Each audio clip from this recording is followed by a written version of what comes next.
YouTube, it's Brian Phillips. Look what we got here. It's a new box. I'm gonna make you wait until I open it.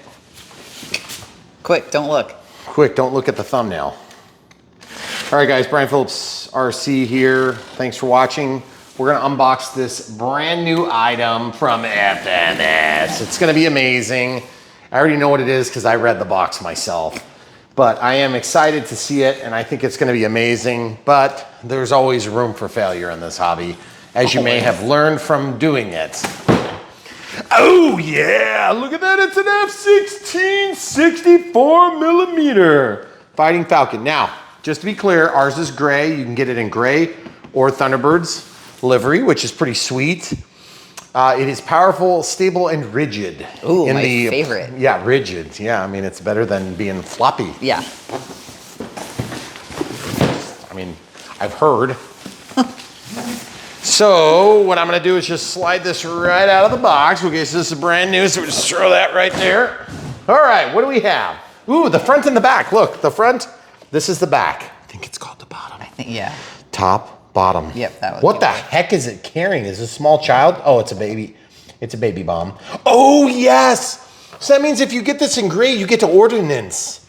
That's pretty sweet. Oh. Okay. So why do they not give you ordnance if it's in the Thunderbirds? I mean, obviously it's not going to carry ordnance, but look how much sweeter that looks. All right, let's talk about specs. Personal preference. Here we go. So it looks like a 712mm wingspan, motor size. Boom, there it is. 3150, 28 by 40mm. 40 MPSC, let's see if it's got thrust reverse. And it looks like it's calling for 2200 through 2600, 25C. 25C? Really? I don't know if I buy that. Usually it's 35, isn't it? All I know is I'm gonna plug in this battery. This is they usually call out 35C packs. Yeah. I'm just gonna plug in a 2200 4S. That's what we'll link to in the video description below. As you can see, if you wanna help support Brian Phillips RC, buy the stuff from the links. Super easy to support us financially if you want. But let's continue with the unbox. I just had to get the batteries done just in case Mother Nature stops doing what it's doing right now, which is just blowing hard. Oh, by the way, look, it's Battlefield Gray and then Thunderbird, okay? And that does look pretty sweet, actually, I got to admit. And is there only one wheel? It is officially licensed. Wow, really? I mean, holy cow. Lockheed Martin? Stole the Lockheed Martin logo. Wow, that looks so good. But there again, I gotta say something about jets. Hear me now. This is gonna have fixed gear. I can already feel it in my soul. Right. It's gonna break my heart. But this size class almost always has fixed gear. There's no excuse. Okay. Jets need retracts, okay? I don't care if there's a single 9-gram servo running all of them. That is kind of a joke. But I mean, seriously, man. God, you know what that means. I do. That means we're not putting the decals on. Because the last time I put decals, I put these stupid decals on. It ruined my F-16 70. And I still got the stupid pink crap on the front of it. Yeah. It better not have that crap. And plus it takes forever. But anyway, I digress. We're gonna try to see the positives in this and not be super ultra negative about details that we can no longer control. Okay. We got some screw things and some clippy things. If you grab my nut and bolt sack there. Okay. So we're just gonna keep unboxing. We'll just leave the rest to your imagination and we will get there eventually. It's kind of, you know, covering up its nether regions here. All right, so if you're brand new to Brian Phillips RC, sometimes we say stupid things on camera. It is just the way it is. Part of the show. So I apologize that you had to hear it that way. All right, so far packaging seems good. Yep, there's the fixed gear and rock hard diamond cutting hardness. They do look sweet, I gotta say, but you know, I'm kind of like, okay, all right, they're fixed gear on a jet. What? Oh, so it is spring-loaded oleo. Holy cow, feel how hard that is. You have to land pretty hard for that to, jeez. Like you're gonna rip it through the foam by the time you compress it. I mean, well, maybe it's not so bad. Maybe it was just, maybe I need to just work it a little bit. Oh. That'd be awkward. Do you need a moment? But I gotta say, I love the detail. That's great Yeah. for fixed gear. If you're into that sort of thing. If you're into that sort of thing. Wow, that looks so good. It's specifically said, do not paint this spot. Okay, so we have a tip. It's not broken yet. Not yet. You wait. Just wait. First thing to break, always. Clip on. And we have these little things. So cool. Okay, all right. We've been negative already. We got to stop being negative. We have to be positive about everything. So I'm curious. Ooh, look at the ventral fins. They have plastic reinforcement. That's nice. That's probably not going to work at all when you belly land it. Okay, this is a unique way of doing things. I do not have to put that. That is commitment to not putting on ball links. I may have to glue the wing on, but I don't have to put the ball link on. Okay. Well, so we have a servo wire here. So this is an elevator. So here's the thing. I know some of you guys are thinking, why doesn't the whole thing move? Why isn't it a full functioning stabilator? And that is because I think what we found, when I say we, I mean like me and the Chinese people together. We had a little meeting one day. We didn't do that. It was just them. They figured it out. Yeah. We were the benefactors of, like, this is going to work just as good, supposedly. But, you know, it breaks my heart when I see control surfaces do not match the full scale. And yet it's probably going to be fine and it's going to work just great. There's going to be a whole lot less likelihood of the full stabilator going, what? Yeah, because... And ending up over there in a ditch somewhere. With the linkage ripped out. It doesn't work. Just saying, I mean, that's only happened that one time. Technically twice. Yeah. We don't talk about They weren't FMS models, both of them. Just the one. Just the one. The other one was made by FMS for E-Flight. Yeah. I just thought of that. They were both Russian models. What are you going to say? Yep.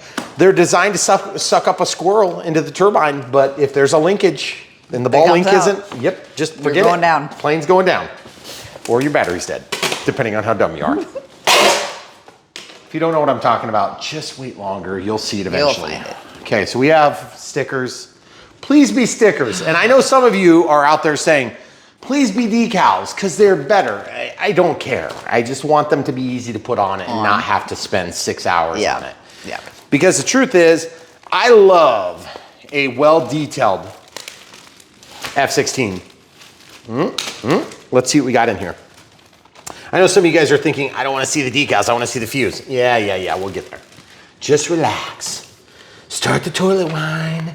Get excited. Oh, they're not covered by ugly stuff. These aren't too bad. I can live with this. They are water decals though, aren't they? Yeah, they are. Water transfer.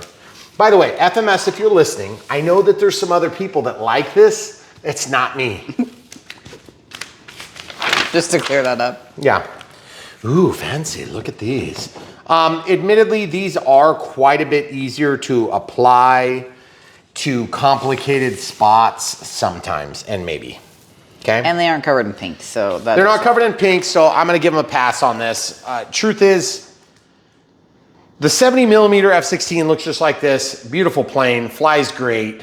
I mean, it is a really good plane. It's got retracts, but... all of the stickers, I mean 100% of the stickers, we have pink stuff on them still to this day. And every one that I try to take the pink stuff off. Yeah, I was gonna say some of them don't have pink because they ripped the decal off. Yeah. Okay. So we'll see. And admittedly, I probably didn't do it right. You know, there's probably some like weird Chinese compound that you can just get at the corner store there in China. But here in the United States of America, we cannot. But I just want to point out one other thing. It's not folded. They're doing good with that lately. That is good. That is pretty awesome, actually. I mean, to be honest, am I seeing LEDs? I think I'm seeing LED. Really? Are there LEDs? I don't know. Oh, look. I think it's LEDs. Top and bottom. Top and bottom? That's pretty sweet. Okay, and it looks like a plug. Oh, yeah, LED wire right there. Nice. Okay, so this is not being applied by me. Also Good nice. job, Thank FMS, because that was one of the things we had to apply on that F-1670. So maybe on V7, they can fix that problem. And admittedly, you know, like wet decals, dry decals, stickers, whatever. I mean, as long as we got cool decals, I shouldn't complain. But you're watching this video, not necessarily for my opinion about the decals, but more about the fact that it has them or not. Yeah. Okay, so that is definitely something they're not gonna talk about on the spec And you're sheets. gonna have to put them on. Oh yeah. But at least that one's on. See, that's what I'm talking about. On that 70, this would have been a wet decal, Oh, yeah. and it's still covered in pink. Everything, yep. It looks good. This is only the one if you wanna, whatever would That thing you specify. had to do with the decals. Yeah. On the 70. But I gotta say, so far, looking very nice. Carbon fiber wing joiner. Oh yeah. You can definitely tell that's carbon fiber. Carbon fibre. It has a lot of like the center packaging support things. I feel like I'm taped still. I am taped. It sounds like you are. Oh, hey, look, a pond. Yes, Just saying it's done. and again, the wind. That is one heck of a drop tank.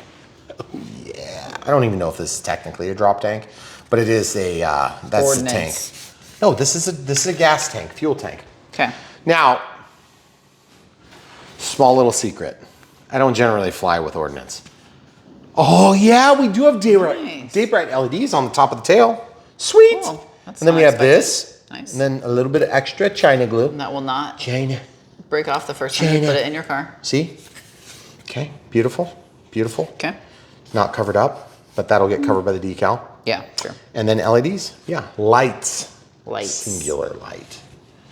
Okay, love it. By the way, gray, one of the hardest colors to match on an airplane. Just Yep. saying.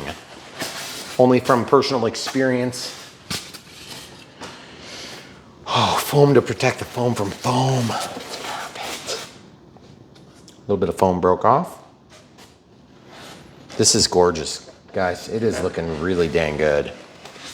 Oh yeah. Oh wow, they even protected the thrust tube. Ooh. I mean, I protect the thrust tube every chance I get.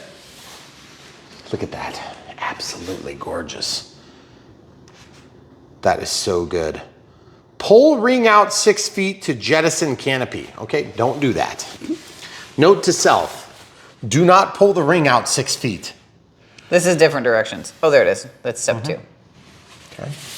So yeah, like I said on the 70, this is all decals. So this is stickers. And it's a very good match on the gray base color. So beautiful. And then for being a 64, look how many fans there are. Oh. There's like probably 12 or 14 fan blades there. Okay, so the landing gear is screwed in here, it looks like. Tail hook, simulated tail hook here, which is pretty sweet, except it's backward. That hook should, oh no, there it is. There's the hook. My apologies, guys. Anybody who works at Lockheed, let me know just how wrong I was in that comment. Oh yes, LEDs. Very good. Cool. Now, also, I gotta say, I love the colors. I love the scale lines. I mean, absolutely gorgeous. And I am a sucker for F-16s because I grew Yes, up watching F-16s fly. And I know I shouldn't, but I'm doing it. Oh yes, it feels so good. Wow, that's gorgeous. Oh, I wonder if you could use that look, as, it's a plane you could use stand. it as a plane stand. And hun, did you want some more small ordnance to hang out in our basement? I did. We were really lacking. These are really detailed, and I They just are want to nice. point out that they have decals already on them. Okay, so FMS, if you can decal my missiles, why can't you decal my plane? Because they want you to pick which. Oh, we only have to do the tail stuff. Yeah. That it's whichever I'm livery okay you with. want. All right, and these must be, except they're not. These ones go under the wings. Okay. These ones go on the wing tips, I think. Nope. Good, better so far. Okay, pretty sweet. I gotta say, the ordnance really makes this for me. Yeah. I can't believe they don't give you ordnance in the Thunderbirds. What if they do and they just don't show it? Yeah, I'm pretty sure they don't, and they don't show it. My other question is, I wonder if the Thunderbirds is fully painted. I wonder if it's more expensive, or this one's more expensive. I wonder if it is. I guess I didn't pay attention. I don't know. That is freaking sweet. The Sidewinders. decals, yeah, are nice. Oh, so cool. Don't put those on yet. I'm sorry. I gotta do it. I have to do it. This is seriously due diligence to the audience. Okay, when you break that off at 14:48, I said not to. Yes. That is so cool. Okay, we'll take it off. The only thing I don't like about this is I want that rail even if there's no missile. Even if there's no missile. Okay. So as you can see, totally sweet. Not a huge piece count for a jet. Should be a reasonably easy build. And just looking through, there's nothing else in there. So let's go ahead and we might take a quick second and get the foam put away and we'll come right back. All right, so we have it sitting on the plane stand. We have the pieces separated. The ordnance is over here. We've got 5 different sets of decals that supplement what's already installed by the factory. So camera crew is gonna come down here and show you what they look like. They got a California, they got a Toledo, Ohio, I'm assuming, Arkansas, Alabama, and South Dakota. I kind of like them all for different reasons, but I can't bring myself to put anything on there that's California. But what I was kind of thinking is, I like the idea of this because it's gray and it looks good. Even though this is kind of cool looking, I don't know if I want the color. And I've already done that trim because I really like the Cobra, but I'm a little bit nervous about doing that because I'm not 100% certain how it's supposed to lay out on the plane. But anyway, just some thoughts. You guys can do some thinking about that. And this instruction manual does not indicate exactly where they go. So we're gonna use a 2mm drive. We're gonna use some China glue, FMS China glue, which works really good. If you don't know what China glue is, just look for a tube with no markings on it. And then when you open it, hopefully that's what it is. But this is FMS China glue, I've labeled mine. If you're buying a model from FMS, from the links in the video description below, make sure you buy some China glue. You will not regret it. China glue is awesome. I use it, I don't use CA on most of my assemblies, but I do use CA, and I have CA, and it's sitting in there. And this is EPO, so you should be able to use regular, but they say foam safe. I don't think you need foam safe, but you don't have to ask this guy because he's using China glue, okay? So we're gonna get the China glue in there. It is a little annoying to have to glue this plane together for a variety of reasons, not the least of which is people don't usually care to glue things together. I don't really care, it's not that big a deal, but I can definitely say this from personal experience. I would rather screw together a model because I feel like it is a more definitive thing. You know for sure you got it together. If your screws are lined up and they're tight, you're gonna be good to go, okay? Yeah. All right, so getting back to the point, that's my complaint about it. Now, is that a deal breaker for most people? Probably not, okay? So we have this thing. I'm trying to decide, oh, we never opened this yet. Oh, it's got a popper. Pop and then lift, okay? So as you can see, there is nothing really in here in terms of battery, and it looks like there's plastic reinforcement. This goes down to the steerable nose gear. That is if you're using nose gear. And I was just pulling on this wire, and not intentionally, but I was almost certainly yanking on it. So I gotta be careful how this goes. I don't know if they have to be untaped or not. I don't know. Looks like Rudder and lights. And yeah, these labels are pretty big. It's gonna take up glue contact area. So yeah, so that's gonna have to get plugged in. This is always a tricky spot. And so what I like to do, I think I'm gonna probably go with putting on the horizontal stabilizers first. I'm just laying things out of the way as we go so that we don't have a big, huge dilemma. And speaking of big, huge dilemmas, one dilemma is that you don't have shelf liner yet. And if you need this stuff, you should check it out. We have it in our materials tab or whatever we call that thing. Supplies, there you go. And then if you need Q-tips, we don't link to Q-tips, but we should. We should. We might, who knows?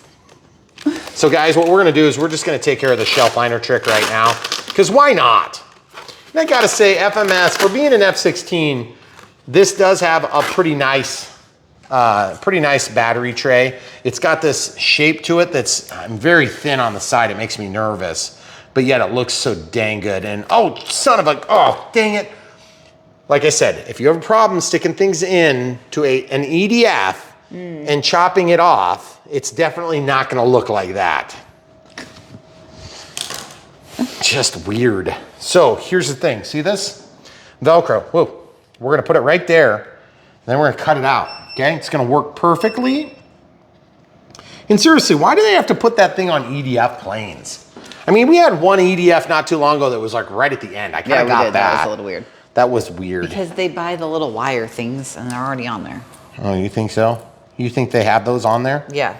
China and I had a meeting about it. Is that when I was... You missed it. You didn't... Well, I must have gone to the bathroom and you interjected your amazing idea. Yeah. Okay, so our 2200 4S packs are charged and ready to go, or at least one of them. So, by the way, if you guys want to support the channel, we also have links to the chargers. Very happy with that S2200. 200 watts times 2. Very good charger. Almost never have issues except for the display pushing down into the cabinet, which is really annoying. But beyond that, it's been a great charger. Yes, I have fixed it. And it still does it. Once, and then it broke like shortly thereafter again. All right, so now this Velcro holds that, and that's gonna just stop your battery from slipping. It doesn't seem like it's going to, but it absolutely will. And then all I do is I put this in here, and let's say your battery sits way back on the back of the strap. You can lay it here, or you can lay it up there, whatever. I'm just gonna kind of put it centered-ish. It is still awkward to put this in the first time. Okay, very good, so it's on there. And also XT60, which is noteworthy for FMS planes. That's what they use. All right, so we have a rudder and we have an LED plug. I don't want to glue on top of this because then it's going to undermine our glue a little bit in that you could pull the tape off. This is pretty sticky tape though. Okay, so it's fiber reinforced tape, but I still don't want to leave that. So I am going to peel mine out. Now, you wouldn't absolutely have to do that, but you know, like if you're watching one of these FMS marketing videos, it's like, oh yeah, wow, slap it together in 30 seconds, and then immediately put giant wheels and crash it. Okay, that's not the way I fly, but to all their own. You've seen them, right? You know what I'm talking about? Yeah, like, what the heck are they doing? Okay, so rudder goes up to the front. Oh, there it is. See it moving? It's going all the way around here. I think we got plenty of spare cable. Yeah, there it goes. It's going to this Y cable. Yep, there it is. So I was pulling on it thinking it's gonna like slip out the end, and that would suck if it would. I am really torn here, hun. What? Why are we assembling this before we put the decals on? Because decals take forever. Do you want to do, I mean, we can pause and then show them the decals at the end. No. Or show them. No. You're right. Brown is up this time. Okay, so it's plugged in. I'm gonna find the rudder wire that goes all the way through the fuse. And I am going to grab and pulsed. Just making up words today. Making up words. Darn tootin'. Or are you kidding me? They put the Y cable up here and ran 2 giant leads down. Why didn't they put a Y cable here and 1 wire back? I don't know, whatever. I'll take it. I'll take it, guys. Just seems a little wasteful to me on weights and such. But you could also unplug this light and you could plug another Y cable in and maybe run like a signal line back to, which would be kind of cool for like an afterburner or something. So, all right, getting back to the point. Because that means I should be able to pull both of these back through, but just be careful you don't yank that wire on the edge because you'll damage your phone. Does it go? Does it go? Does it go? Oh, for God's sake. It looks like it's glued. It's got glue on it because it's passing through. This one's loose. What the heck? Oh, yeah, there it goes. Okay, you guys see what I'm doing here? All I'm doing is I'm just passing this through. I'm just going to double check. You see the red goes to the red and the brown goes to the black? That's what you want to happen. Although, to be honest, I'm feeling maybe like questionable about that. That's good.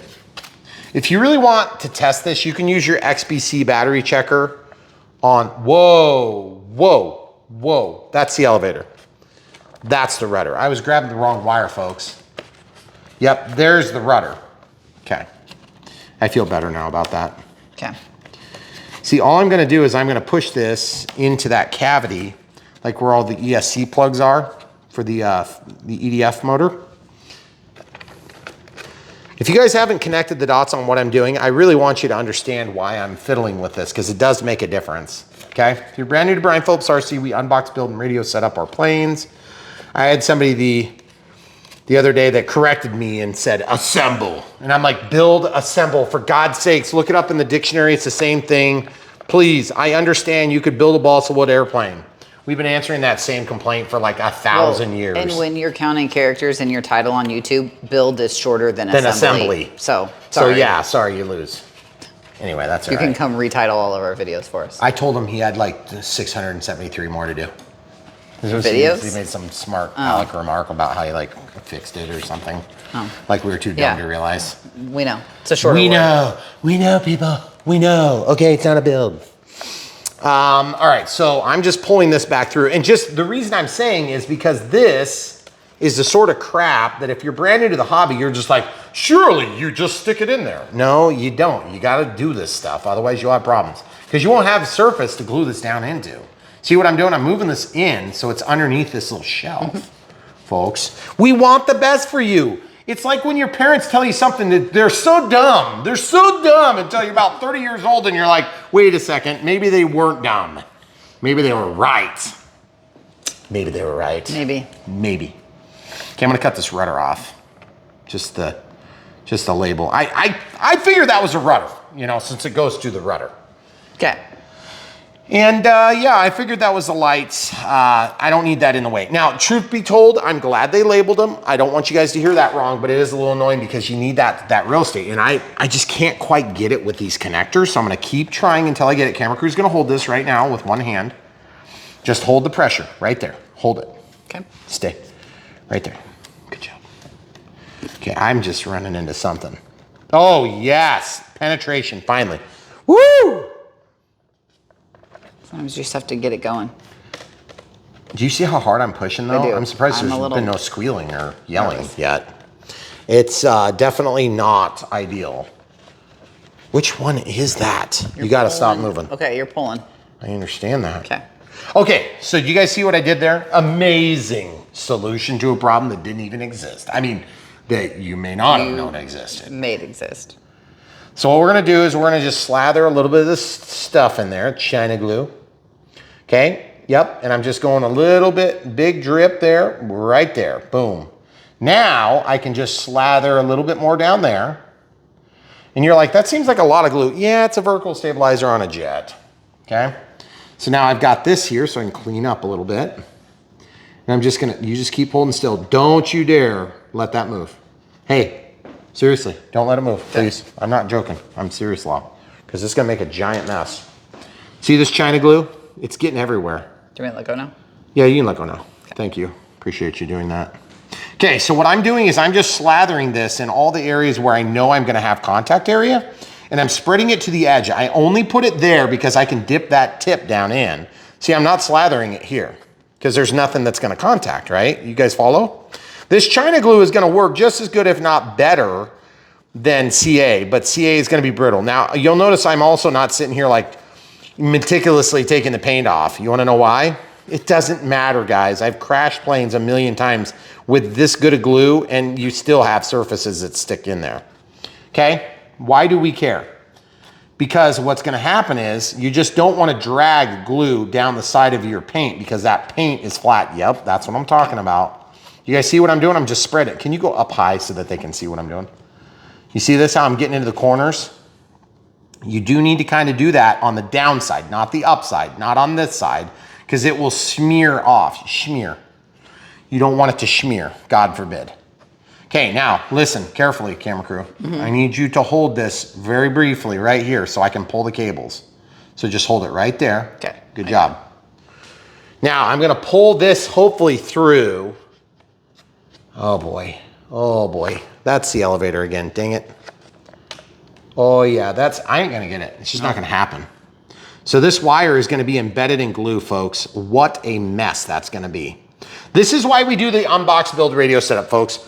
Listen carefully, this is important for you to understand. When we do unbox build radio setup, it's not to puff our own egos because obviously we don't have one. But the thing is, this stuff needs to dry for a minute and then it's gonna cook off. You see, since it's wet, I can do that and it comes off. Like it takes no effort. Okay, now you can let go, thank you. What I'm gonna do is I wanna try to push this in right there, just like that, you see? Now you could stick this in there and you'd probably be okay. But you'd be better off if you can wait as long as you can wait for like maybe 5-10 minutes tops. But the thing is, if you wait too long, you won't be able to slide this in. If you get glue on there, I guarantee you, you're gonna pucker the heck out of this whole seam. So I'm pushing away from me. See, I'm pushing away from me, and then I'm slipping it down in, okay? And I'm guiding it. Now come around and show. No pucker, no damage. Totally clean, totally. Okay, now I'm pushing down. I'm pushing away from me slightly as I go. Oh, good penetration. That was nice. We're in. That actually was, wow. I feel better about wasting so much time on it now. That looks gorgeous. I really like the way this looks, and it's only like half built. Who needs And you're wings? like, why didn't you put the horizontal stabilizers? The non-stabilators. Yeah. I got glue on my chin. I don't know. I hate it when that happens. Would you do me a favor and hold that for a minute? I have to adjust my Robart stand. Okay. By the way, if you guys want one of these Robart stands, I used to do it with my wife's like blanket, that one on the left. There's a giant hole in it from a P-51. I've never heard the end of it, and I bring it up every chance possible. That's not my fault. Okay, you see what's gonna happen when I lay it down? I don't wanna get big pucker marks on there because even this Robart stand will allow that to happen. So I'm gonna be very careful. It'd be better if you put the canopy on at this point. Probably need to put the canopy on. Okay. Yeah, but we're gonna have to fiddle with the elevators. So Well, I guess it's a trade-off I have to take. maybe. Okay? The elevators are really tucked in there already. Yeah, but we need to potentially untuck them. True. Okay, so pay attention. Wrong, correct. Yes. How do you tell?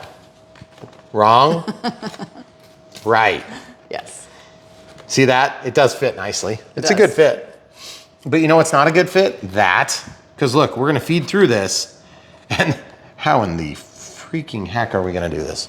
By the way, I could tell that was an elevator before they even told me.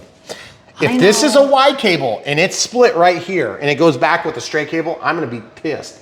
Because I wanna be able to split these out and do televons. Because if they're split up there, we can do televons. But you see what I'm saying? Because you remember the rudder and the light thing? Yeah. They use a giant Y cable. If they weren't labeled. It's on the literal elevator. Do you really think that's that necessary? one, I'm pretty sure. This side, maybe. Listen, err on the side of labeling everything. Yes. People can cut the labels off, but. They can't cut them on. Sure. But if they were lights, you could cut those on. If you're into that sort of nomenclature. Wrong audience. Okay, you see what I'm doing here? This is going to pack into that crack. Okay, there it is. That's the way it's gonna look when we're done. And it's gonna be perfect. There won't be any mistakes at all. Except for the ones that I make, which is about to happen, so stay tuned. So you're gonna glue? I'm gonna move this in case it drips, okay? Okay. And I need to put it on both surfaces, but you better not get anything on this surface of that thing or it's not gonna slip down in there and you're gonna have a crap bond. So this not to overcomplicate things. I'm good at that, okay? Mm-hmm. So it's kind of like when you say no offense. It's like not to overcomplicate things. But we're gonna overcomplicate. Excuse me, sir, but what you said was offensive. Okay, so there it is. Now it's glued all the way to the edge. Okay, now when I put this together, I'm just doing a little bit on that face and a little bit on this face. Okay, so you see that? Now this is really one of those times where you definitely don't want to stick it in early. You want to let it work, do its thing. Uh-oh, making a mess, guys. Look at this. I'm gonna go real light on this. Pull it off. By the way, the thing that's really nice about this China glue is that, like, if you were to just do not get it on that surface, get it on this surface. I'm serious law. Okay? See this? Just like that. Just slather it around. Slather it around. This is gonna be a lot lighter. Why? Because that's the part that you're sliding in. Okay? You don't wanna make a giant mess. Okay? It's not gonna make it stick any better, I promise. Well, it might, a little bit better. But it's gonna be a giant mess. The problem is if it's too thick, it'll push the wing up. And then your anhedral will be like too far down. Mm. Okay? Okay. All right, so everybody listen. I'm gonna still put a little bit more because I just told you not to put a bunch more. I'm gonna do it. Just to overcomplicate things. Listen, we're not gonna overcomplicate things, except that we are totally. Okay, you see this? Just don't get it on the surface, this face. You can get a little bit on the edge, just not the bottom. Okay, you can do a little bit here. Am I driving you nuts yet? Just don't listen to anything Brian says, apparently. Yes. He's gonna do. See this? Listen. See this? A little bit there, but don't go up the edge. You don't want it to be ugly. Because this paint will come off and it will look like crap. This is one of those do as I say, not as I do moments. No, this is do as I should have done better than I did moments. Okay, so I'm looking, brown is down. So camera crew's gonna hold this very carefully. Brown is down, guys. See brown? Brown is down. Okay. Now, I need to somehow figure out how to slide this freaking thing in here. I don't know how that's gonna work. Elevator, here it is. Which one will move? I doubt either of them are gonna move. Don't. Just relax, I got this. Maybe, possibly I might screw it up. It's glued. How the heck are you supposed to manage this cable? That is the $1 million question. So you know what I'm gonna do? I'm gonna just stick it in. I'm just gonna stick it in and hope for the best. Well, I mean, you gotta stick 18 years later. at some point.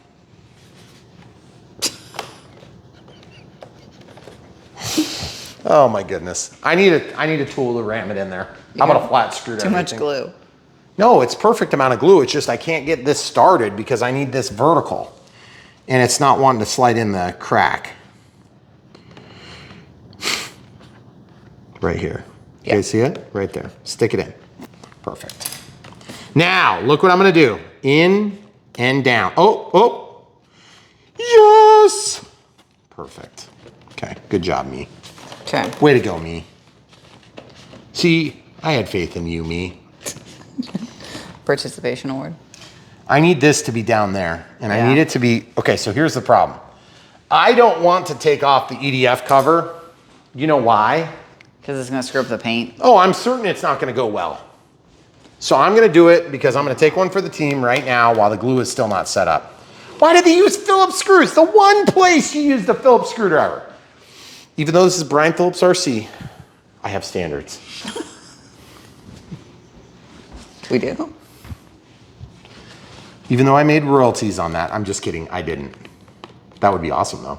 Not even close. Every Phillips screw in the world paid a royalty, even the Japanese ones that actually work. You know what I'm talking about? Yeah, the ones that are the special Phillips. Yeah. Are you calling me special? You're not made in Japan. You married me. Okay, how does this go? This goes out. Ooh, pop. Ooh, pop. Oh, come on, get out. Get out. Yes. Yes. Yes. Glue. Ooh, fancy. That's an out. Look at this beautiful motor. 2840 kV. So if you were to mount a light on there, it would spin millions of miles an hour. Okay. Watch this. Oh, fudge. Fudge is delicious. Should make some fudge. That. Can you? Who came up with the system? I want to punch him in the nose. Can you make a little channel for that in there? You want me to make a channel? What were you gonna do?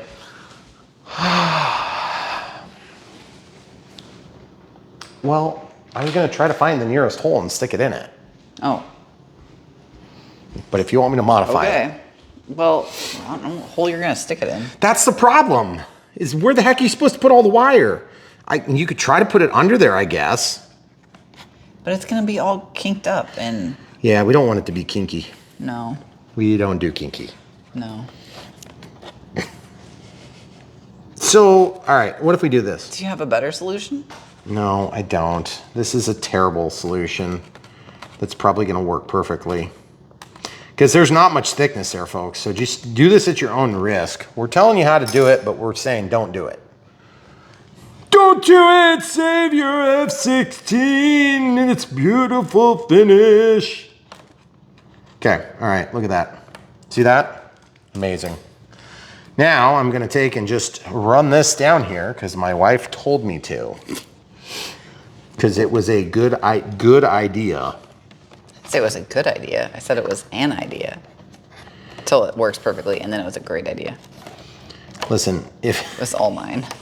if the EDF cover comes off on this plane, then we'll have a conversation about that. How about that? Okay, so it's in now, and we're just gonna slide that down in there, and that actually went in there fine. So this is what irritates me about the marketing videos where it takes them like 30 seconds to put the plane together. Yeah. Like there is no plane in the history of time that has gone together in 30 seconds. And if you're willing, if your standards are so low that you can build a plane in 30 seconds. I don't know if they say 30 seconds.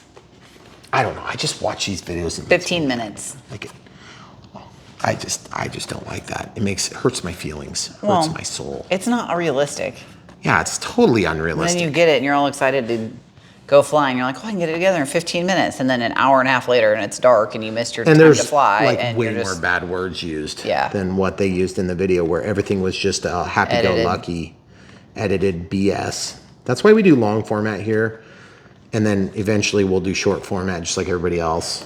And it's just going to be us like, you know, doing short format. We'll just things. edit out all the good things and leave all the bad Leave all the bad things. That would be terrible. It probably work though. Okay, so that actually did work though. So I mean, you can take this thing off. Don't lose the screws on your tiger colored countertop. Do you have them? I have them right here. Okay. It's next to the adapter and all that. Okay. And seriously though, kids, if you're watching at home, kids, all 7 of you, don't cut yourself with the X-Acto knife, please. Yeah, don't do that. I've only done that on camera like a number of times. All right, so now we're gonna do the other side. And I mean, I like that the brown is down because it doesn't show up then, which is pretty sweet. Yeah. And admittedly, I mean, I hate that that was kind of complicated, but I love that it worked perfectly because we took the precautions that were necessary to make it work. And if you guys are really in a big hurry building your models, as some of you make it sound, not all of you, but some of you, I mean, we feel like we do this kind of in a hurry. But if you're in a huge hurry to build your models, just remember, some people actually like that stuff. Just not me. I mean, I like having them built. I do like the process of going from in the package to like built because it's kind of neat to see it go together, and to satisfy my curiosity. But I built so many of them. It's like after you do about the first 350, they kind of tend to be very similar. Yeah. Okay, so we're gonna booger this up. Camera crew is getting something off of my shirt, off camera, pretending that my shirt is always perfect. Obviously, fake people. Just kidding. Okay, so we're gonna let that slather and cook. And then I probably should have started here, folks. That was a bad maneuver. Bad, Brian. By the way, if you guys are brand new to Brian Phillips RC, what do we do here on this channel is we help prevent one and dones. How do we do that? By showing you the actual process of building. You guys see how much is on there? That's a lot of China glue. I might have gone a little bit overboard on this China glue. And so I'm just kind of scanning to see if there's other parts that need glued. think there's anything else to glue. And there are not. So if you ever get too much China glue on something, it's not that big a deal because you can literally take the China glue off if you want and just slather it somewhere else. But if you don't have a good place to stick it, you can always wipe it off. Those ventral fins, the ventral fins and the ordnance are all, You were supposed to let that one soak for a minute. I just didn't want to, you know. All right, so everybody listen. See? Stuff.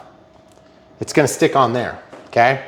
So, but before I can stick it in there, I have to put the brownies down. So the camera crew is gonna hold this for a minute. Jeez, do you think I'm You are over here multi-talented. twiddling my thumbs? Obviously. Okay, so don't you guys love those shots where my hand is blocking almost everything you want to see? No, it's everything you want to see. Everything. Yeah. Okay. So now listen, this is going to be way too wet, and I'll show you what happens if you try to stick it in wet. It works perfectly, evidently. Okay, so all joking aside, if it's too dry and you try to stick it in here, you're gonna chafe the edges and it's gonna pucker up and it's gonna look really bad. I'm deadly serious. Camera crew, cut it out. It's gonna work poorly. This is serious business here, cam crew. This is serious business. tell. This is a killing machine we're building that's made of foam. Right. Just ask the FAA. Okay, it's a killing machine. Now, I'm wondering how really dumb would you feel, or how dumb should I feel if I realized that this cable would actually fit into that cavity? I don't see it fitting in there without causing problems. Folding it totally in half and shoving it in there. Goodness gracious. That sounds terrible. Yeah. Folding it in half and then shoving it in? What is this, Hannibal Lecter? I guess I did marry her, so it's okay. All right, then I follow up with a screwdriver. This is Tool Shop, guaranteed for life to fail. Yep. So it's guaranteed for life to fail. If you guys are from other parts of the country and you don't know what Tool Shop is a brand that's sold at Menards, guaranteed for life to fail. And if you don't know what Menards is, because you live in a different part of the country. Menards is like a big box store like The Home Midwest, Depot or Home Depot and Lowe's. Which we also Except have. cheaper, and they run rebates constantly because it's the only way they can stay competitive with the bigger box stores. Although I gotta say, they are always cheaper, which is nice. Yep. But I like Menards because I know where stuff is in the store and I don't have to ask for help. Even though I do. Even though I do. And you know I will. Be warned, whoever is working at Menards tomorrow or any normal day. Okay, so once it's in there, you guys think I'm pressing hard. I'm not. I promise you I'm not. I know, it just looks terrible. Listen, it's not. Okay? Now, you just got to be careful it doesn't get sucked in while you're trying to stick it in the crack. Oh, that'd be bad. Depends. Brown is up. Brown was supposed to be down, and I kind of need to pull this out. Well. And just listen. Okay. Oh, shoot, it's glued. I need that to go down.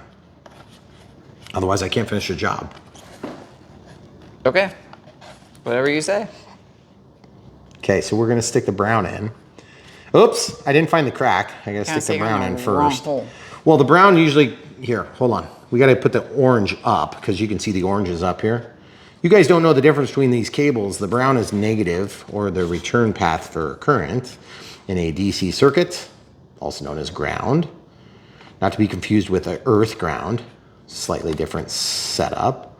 Then this is red for DC plus voltage. That's orange. And then this is orange. That's yellow. That's orange. It's yellow. Okay, whatever. And let me tell you, this is yellow. No, that's red. Oh, jeez. I was talking about your ring. Oh, that's gold. Yeah, that's why I said orange, because I was being a smart aleck. Okay. As you can see, the modifications never end on Brian Phillips. Oh, I thought you were going to say we've been married a long time. We have been married a long time. And it shows by how wonderfully we get along. I'm just going to stick this where it don't belong. I think you should stick this elevator thingy down. Oh, you don't want to see that ugly label? I don't, sorry. I kind of think it was awesome. What if I get confused about what that does? Well, just ask me, I'll tell you. What if I get confused about what that does, though? That's ignorant. Come on, Blanky. Just sticking it down, sticking it down. Oh, yeah. That's good right there. There we go. Hey, I got to admit, I mean, that could have gone terribly, and it didn't go quite as terribly as it could have. No, that's true. That actually went pretty smooth. I mean, if I would have had to look for screw holes and not get it lined up, I would have been equally as annoyed. Possibly more. I mean, it's all in there, and you can't really see it. So. I crammed it in. It was nice. It worked fine, even on camera. Sometimes when you do things on camera, it just doesn't work the same.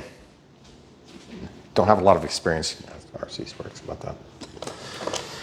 There you go. Got two of these black screws. We're just going to run this in right now. Okay, here it is. Oh, look at that ugly glue. Ugh.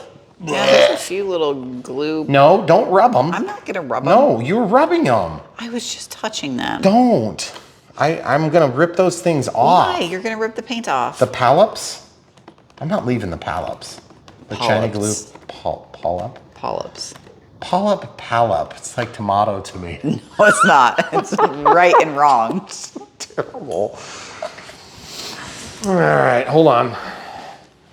You're gonna... Listen.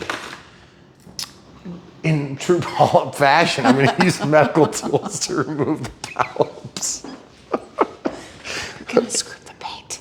Watch this. Watch this.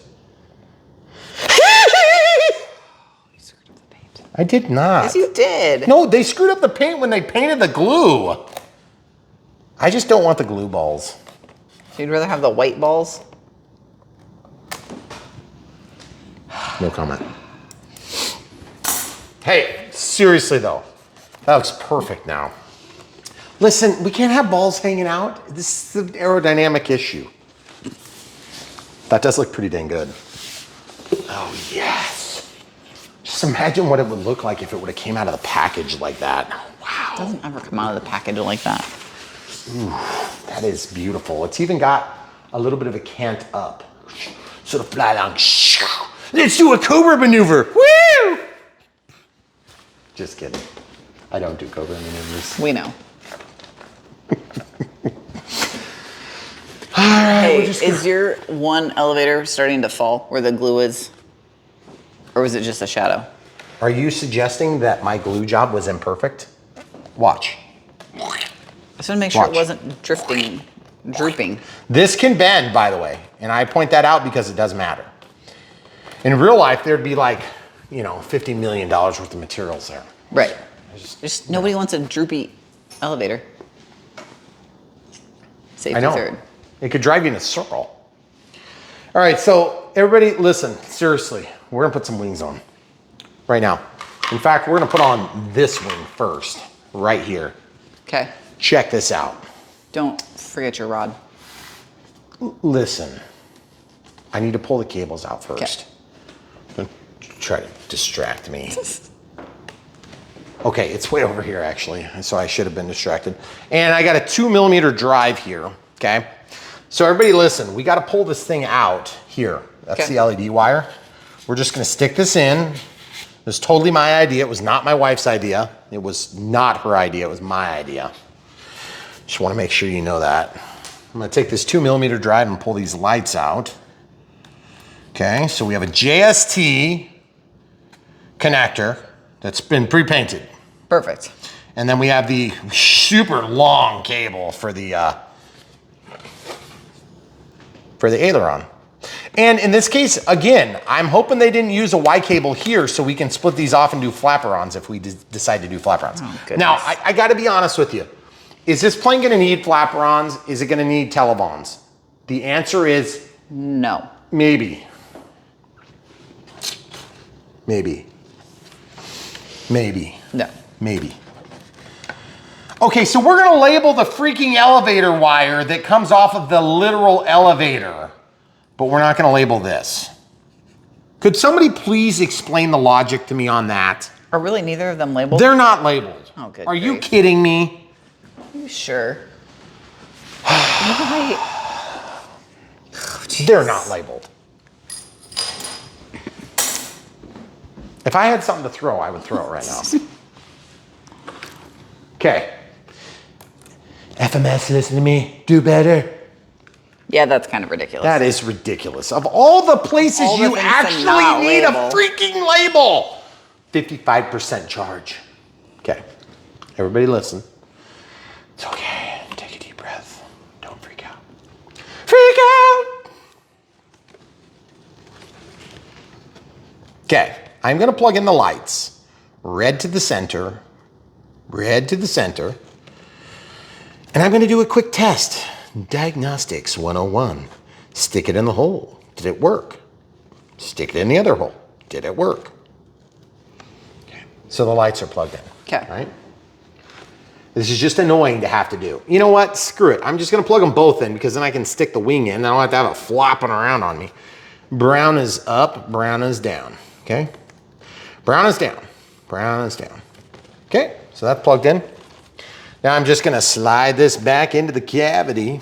It's gonna be perfect. Why aren't you testing them? Because I have to be able to like hold this in place and hey, it's a full functioning stabilator in the wrong spot. Just kidding, guys. We're not gonna do that. We're not quite that lame brain. Quite. Everybody listen. This is important.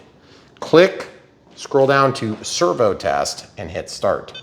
This is on the XBC 100 battery checker, smart checker, and servo tester. Okay, so I'm gonna go to wherever the ailerons are, which is probably somewhere in this mess of crap. Yeah, okay. Probably that's not labeled. For God's sake, you're right. Of course. You know why it doesn't matter? Because they're both carrying the signal. For the lights? Yep. Hello. Do you want me to prove it to you now? You can if you want to, but I trust you. Why would you do that? Because I've been married to you for a long time. And I'm usually right. Okay, listen, people. I just want to prove this to you so that you can learn something from Brian Phillips RC. Okay, so we're going to unplug this. Okay, and that's obviously going to stop the aileron from moving. I'm going to go into a sweep test. Double click, so it's going to sweep. Okay, so now watch this. Obviously the lights are going to work because, you know, the lights are going to work. Okay, so watch, there's the light, it works. Okay, now watch this. It's going to continue to work because they Y-cabled this out. So you can plug it into either side.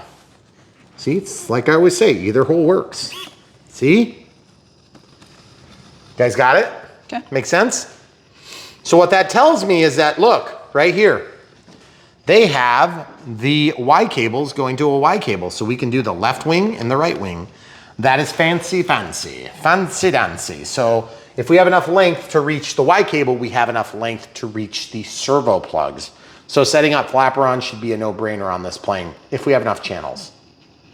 And if we want to do telebonds, let's talk about that. Look, all you have to do is cut this and build an end on one side versus the other.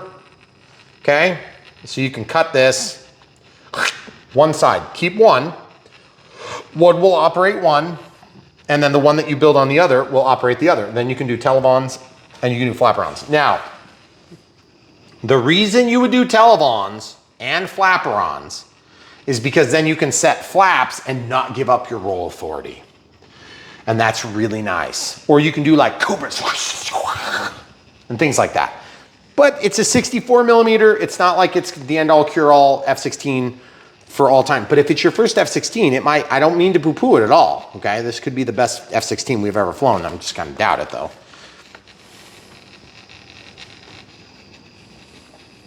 I'm gonna click this to the center. So that's actually very good news, folks. Okay. So the reason they didn't label it is because they got confused. They're like, which one do I label lights? Which one do I label signal? I wonder if they put that in that thing of that book over there that we haven't looked at yet. Well, that's useful, so I highly doubt it. True. Okay, everybody paying attention? Look, we got these wires. I got slack that goes into this hole. I'm gonna pull this. God, these F-16s, they always do this with this. It's such an impossible task. If you have to remove the wings on this, you got a pretty small car. Hey, show from above. Look, I'm reaching around. Got to do a reach around, okay? If you don't mind doing a reach around, you'll love this plane. What? I didn't say anything. I know, but you're smiling. Here, come around back. Help me with my reach around. Just kidding. Stay there. There it is. Actually, that went smoother than I thought. Which is terrible. I thought it was gonna be way worse than that. Okay. You have to do the other wing now. It's right here. Look at this, watch this. Now that we've learnt things.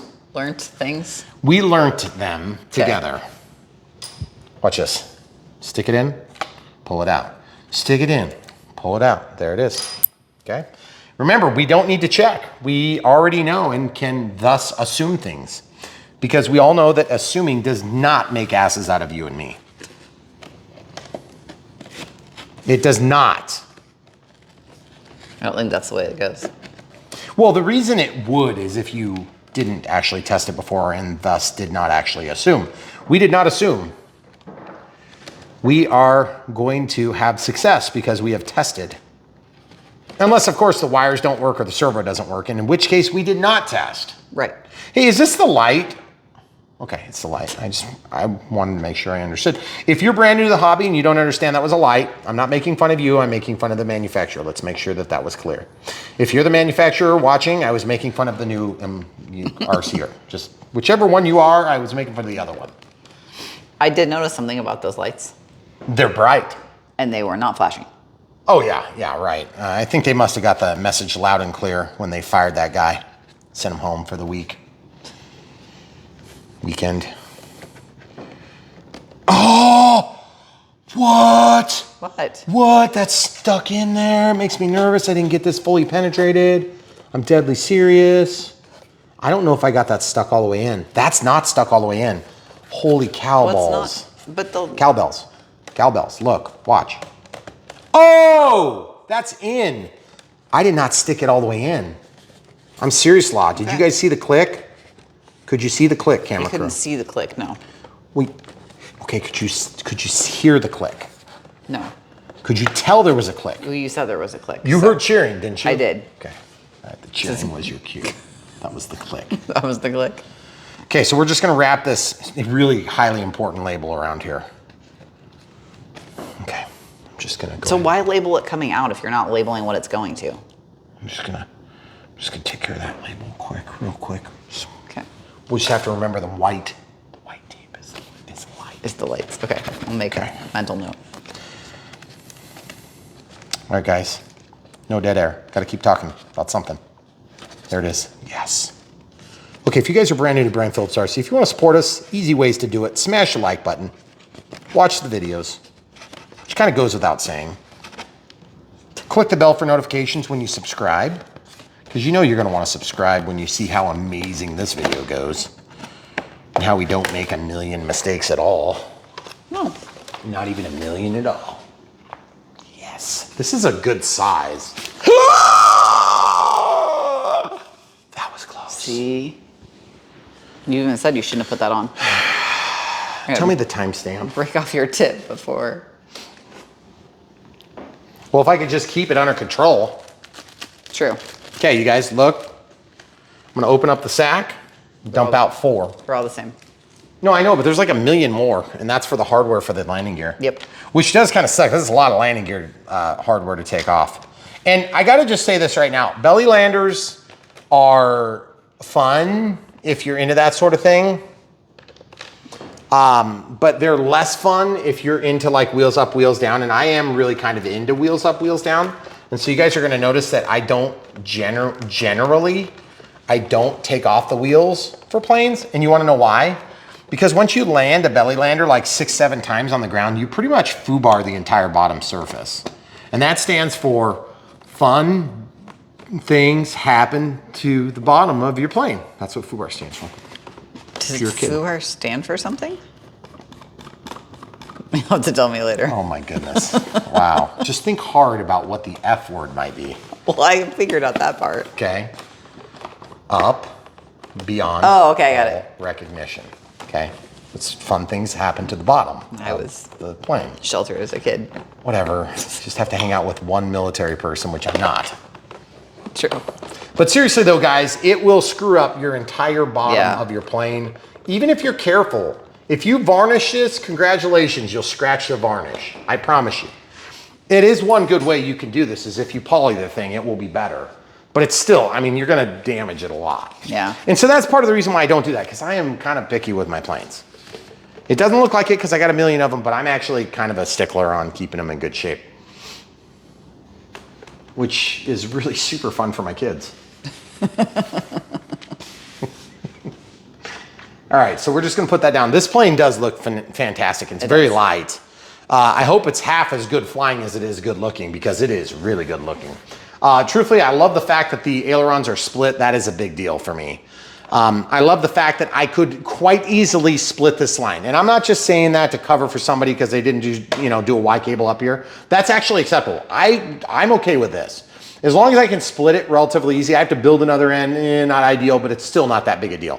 And if you don't know how to build an end on these things, you have to buy a tool, and it's kind of a pain. And if you think I'm annoying, build one of these, and then you'll really know what annoying is. Okay, and yes, thrust me reverse. Look, Yes. we have the yellow cable, which means we probably have thrust reverse. Okay, so that's always handy. From the Predator ESC, I believe they said 40 amps, unless I misunderstood something. This is splitting off and stealing power for LEDs, and they've tangled it all up. Why? I'm gonna unplug that. So annoying. Okay, now I'm gonna plug that back in. Okay, so the brown is going to the black. So, and then just make sure this goes all the way in, okay? If it doesn't go all the way in, it might pop out, and then you're gonna have to unglue your freaking vertical stabilizer. Ugh, hope that thing doesn't come undone. Okay, so then also this is the rudder. And the rudder, admittedly, I'm gonna go ahead and redo this too. Cable Management 101, start with the small moves and just fix as you go. Otherwise, you're gonna have a giant mess, and you're gonna keep having a giant mess until the plane is crashed the first time. That was kind of a joke, guys, in case you were wondering. But seriously though, it is, you gotta do a little bit at a time. How do you eat an elephant, camera crew? One bite at a time. That's right. That's right. Okay. All right, so it's actually not terrible.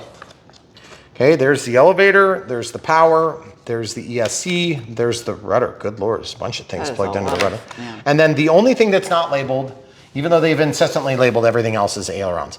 For whatever reason, ailerons are the only thing that like the RC manufacturers have agreed, like, excuse me, I motion to not label the ailerons. Well, okay, FMS 1, Horizon 1, all the other manufacturers 1. There was a meeting that one day. It was the day I went to the bathroom. Yeah. You gave him that suggestion about the thing. Okay. What are we doing next? Are we gonna do radio setup before we do the gear, or are we gonna do the gear, or what? I think we should do the gear and then the ventral fins. I just wanted you to flip it back over again. No, Do you want to do radio setup now? It's like in the middle. Oh. I think the decals are eventually going to have to happen. They will. They have to. Eventually. Eventually. I just don't know if I want to put the gear on just quite yet. But yeah, let's put the gear on. This is a build video. Build from scratch. Yes. Like, winnowed the balsa wood and We made our carbon fiber. We made our own foam. We took and blew our own carbon fiber tubes. We recycled it. That's how they make them. They blow them? Yeah. Oh. It's kind of a little fiberglassy problematic. Okay, so there's the screws. Put the extra sack over here. Put this hardware here. I don't know. We'll find out in a minute. Okay, these things are clearly going to hold down. Oh, wow. I dropped it in the perfect hole because if you do it wrong, it doesn't fit. But can you turn it around and it fits? Listen, I just showed it. Were you not paying attention? You're literally filming and you didn't know the answer to your own question. Terrible. Don't be a bad example for our viewers. Asking questions about what they just watched. Okay, so we're just gonna stick that in the hole, and then this thing's gonna drop down in. Booyah! That actually looks really good for being fixed gear, and yet it pisses me off because they're fixed. It's better than broken gear. True. That was just a terrible dad joke. Everybody relax. Why? Why? Why? Why? Oh, popped right out. Oh boy. Maybe you should get one in What? first. Okay. Screw it. Here. Okay, so 3 screws per landing gear. I'm just gonna put those in by finger tight-ish. Oh, perfect. Beautiful. I gotta say, this is really nice looking gear for being fixed gear. It is. You know, you fly a jet and you're like seeing it going around, you got landing gear sticking out and you're like, wow, that looks really good on wheels up, wheels down. Otherwise it looks like dirt. Can you just pretend you're always landing? I'm always landing, coming in. Look at him, he's coming in for a landing, doing high alpha passes. Look at him, he's coming in for a landing upside down, flying at full speed. Well, I mean, if you need to land. Well, obviously you need to land. Everybody needs to land. Every time you take off, you need to land. That one is... It's kind of making me nervous. That does not feel very good. It feels like it's not going to go, but we're just going to see how this goes. Oh, it's in. What do you know? One extra screw. Weird. FMS likes to give you one extra screw as penance for the other thing they screwed up. Just so that you can keep them forever and ever and ever and Listen, drive your wife crazy. Someday. With bags and bags. I have used those screws at least a number of times. At least once, maybe. Yes. And if it weren't for RTL fasteners, I would have used them probably more like 6 or 7 times. Which, by the way, RTL fasteners, it's a good company to work with. They're expensive, but they're good. If you need it, they got it. We have kits. We have kits in our supplies, guys. BrianPhillipsRC.com. That's where you go. Check it out. Got them all linked there. Easy for you. I think we should probably put a nose gear on too. Okay. Let's look at this. I'm coming around to the other side, I think. See this? Amazing, right? Yeah. Oh, we just stick it in here. There's a set screw. Oh, that's not going to be a 2. Nope. That's not going to be a 2, is it? Probably a 1.5. Son of a biscuit lover. See, I told you needed that awesome, amazing. Look at that beautiful sunset. Wowzers. We should open the blinds so they can see the beautiful sunset. Can I have a 1.5 millimeter screwdriver. I'm unscrewing a grub screw that's on the nose gear. Hey, you ready? I unscrewed the grub screw with this thing, 1.5 millimeters. Mm-hmm. Okay, right there. Mm-hmm. Grub screw. Whoop, whoop. Not trying to hide. Not trying to cover for anybody here. Okay, now I'm going to tighten it back in so I can get into the hole. Wait, that's all you do? No. Oh. I have to tighten it back in so I can get through the hole. If you were paying attention to the video that you're videoing, you would understand there was a joke that just happened. Because I made a mistake. Although I gotta say, how the heck are you supposed to get that in? Because you have to get this through, but you can only get it through if it's loose. What the heck? You see my problem? Yeah. Like you got to have the screw in to go through this opening. But then I'm so confused. How far into the opening are you going? Until you get onto the shaft, which is down there. I mean, it's pretty clear there's a shaft in there. Shaft! Look. See this? That shaft is the shaft here, okay? Shaft! Right there. Can you take that grub screw totally out? Why do you always have to make great suggestions that are perfectly sensical and work? Sorry. Make me feel like such a dummy. I learned from a good teacher. Who have you been seeing? Never mind. Oh, yeah! Woo! Okay, so spring loaded and all. Then take your thingy doohickey. Oh, do you want me to turn the light on? No. Okay. Yeah, turn the light on since you can. Ooh, I don't know if that's gonna help. Yes, it will. Okay. Got it in a hole. Look at this, guys. That was such a good idea, honey. So glad you came up with it. Yes, I know. That was nice. Ooh, it feels like I'm serious law. I feel like I'm not at the right angle, and I'm gonna cram it in there, and it's gonna be like, it might be fun for a minute, but then I'm gonna strip it. Yeah, that ain't in there. Are you in? Is your shaft in too far? No, listen. There's a genuine problem here. I can't hold the dang screwdriver at the right angle. Hey, shine to the left or the right, like toward my head side.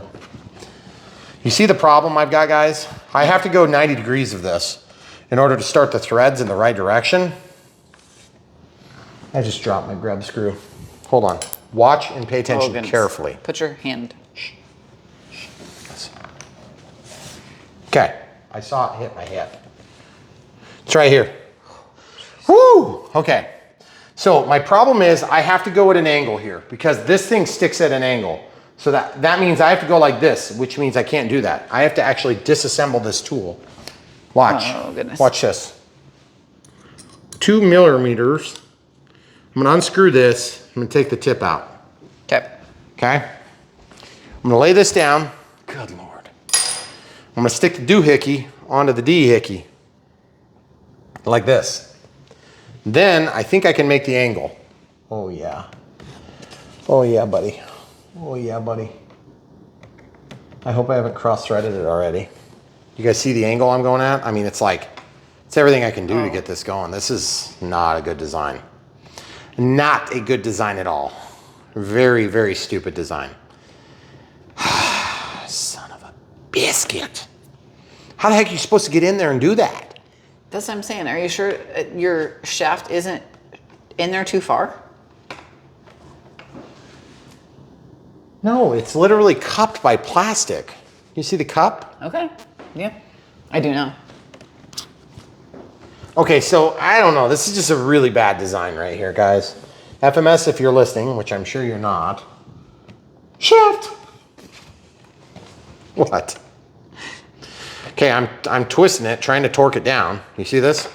Like that angle is redonkulous. Like that's gonna trap some people in a bad spot. Oh yeah, those landing gear look good. So watch when I grab it down here off camera and I just wiggle it. It does not spin. See that thing not moving? Yeah. That means I have not bit it. Oh. Which means it didn't work. Dang it. So I got to figure out a way to get that grub screw to bite. I don't know what to do. Because like I've got it going in, but I'm going to have to like get this thing spun further. Okay, pause. Okay, I'm grabbing my shaft and I'm twisting it. And I'm grabbing my shaft right on the tip of my needle nose and twisting it.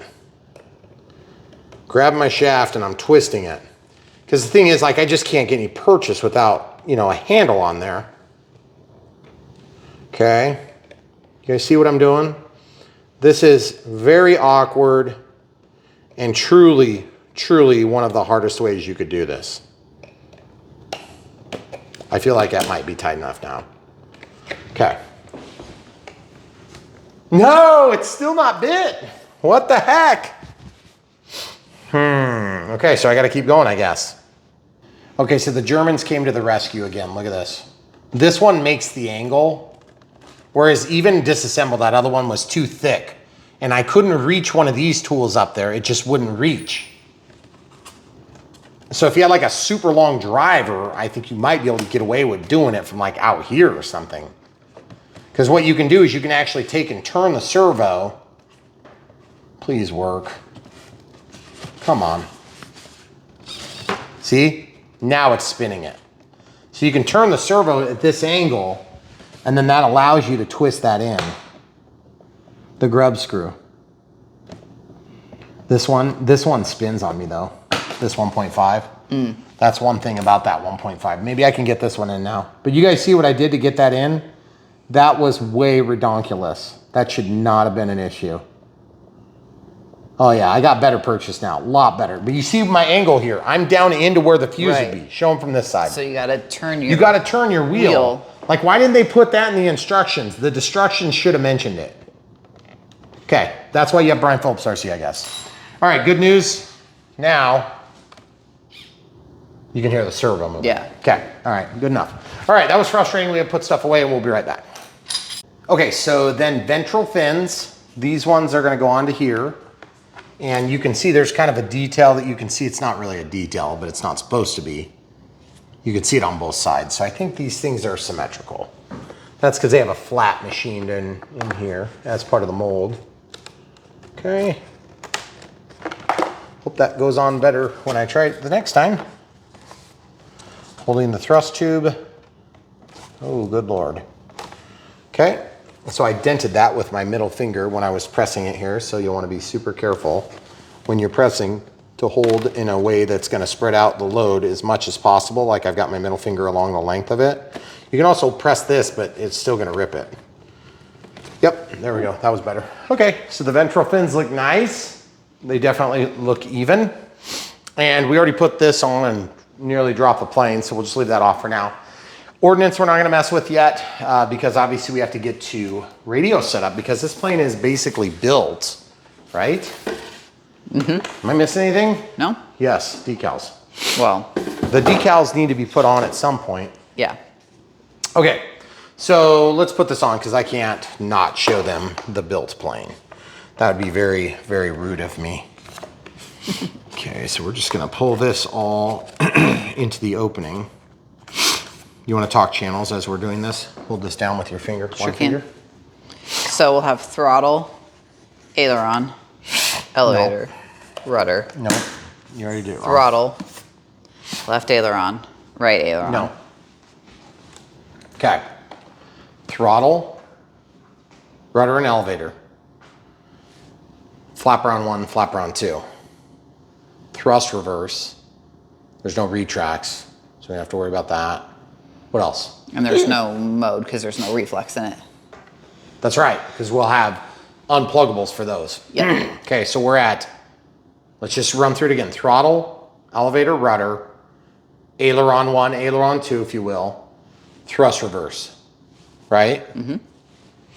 Now, what have we learned about Predator ESCs and thrust reverse? They are not very reliable, especially on EDF jets. They are not reliable in terms of the speed with which they switch. Oh, come on, FMS.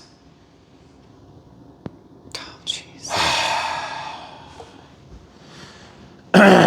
Okay, well that is annoying. Did we get any decals in this model? No. Dang it. Dang it. That is so annoying. I bet that one was supposed to be there or some such thing. I'm just curious, do we have any white on our decals? Does not look like it. There might be white here on this, white here. Yeah. And we for sure have other decal sets that have white stripes in them. Yeah. So yeah, I'm definitely gonna do that. That is just really unforgivably stupid. Like not having it on there is forgivable if I have access to it.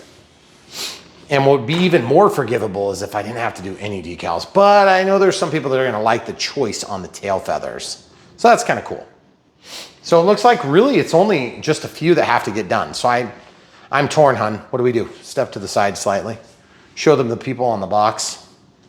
That will give you an idea of how it's supposed to work, right? Yes. So where does this go? Top or bottom? Top. Right at the top of where the rudder Okay. goes. Sorry, camera crew. I got it. I'm doing it, right? Okay. I have to do it at some point. A function of time. I know it's a function of time, but we got to do at least some of this stuff, right? So if you've never done wet decals, they're not really that hard to do. It's just that they're frustrating sometimes, and sometimes they take a little more effort than they should, okay? Just depends on the plane, depends on the manufacturer, depends on the style of build. I like to use all dining wear for this. Hot water. There are other agents you can use that make this a little bit easier. I choose not to use them because I'm too cheap. Right. I like hot water, works a little better. I put it in here.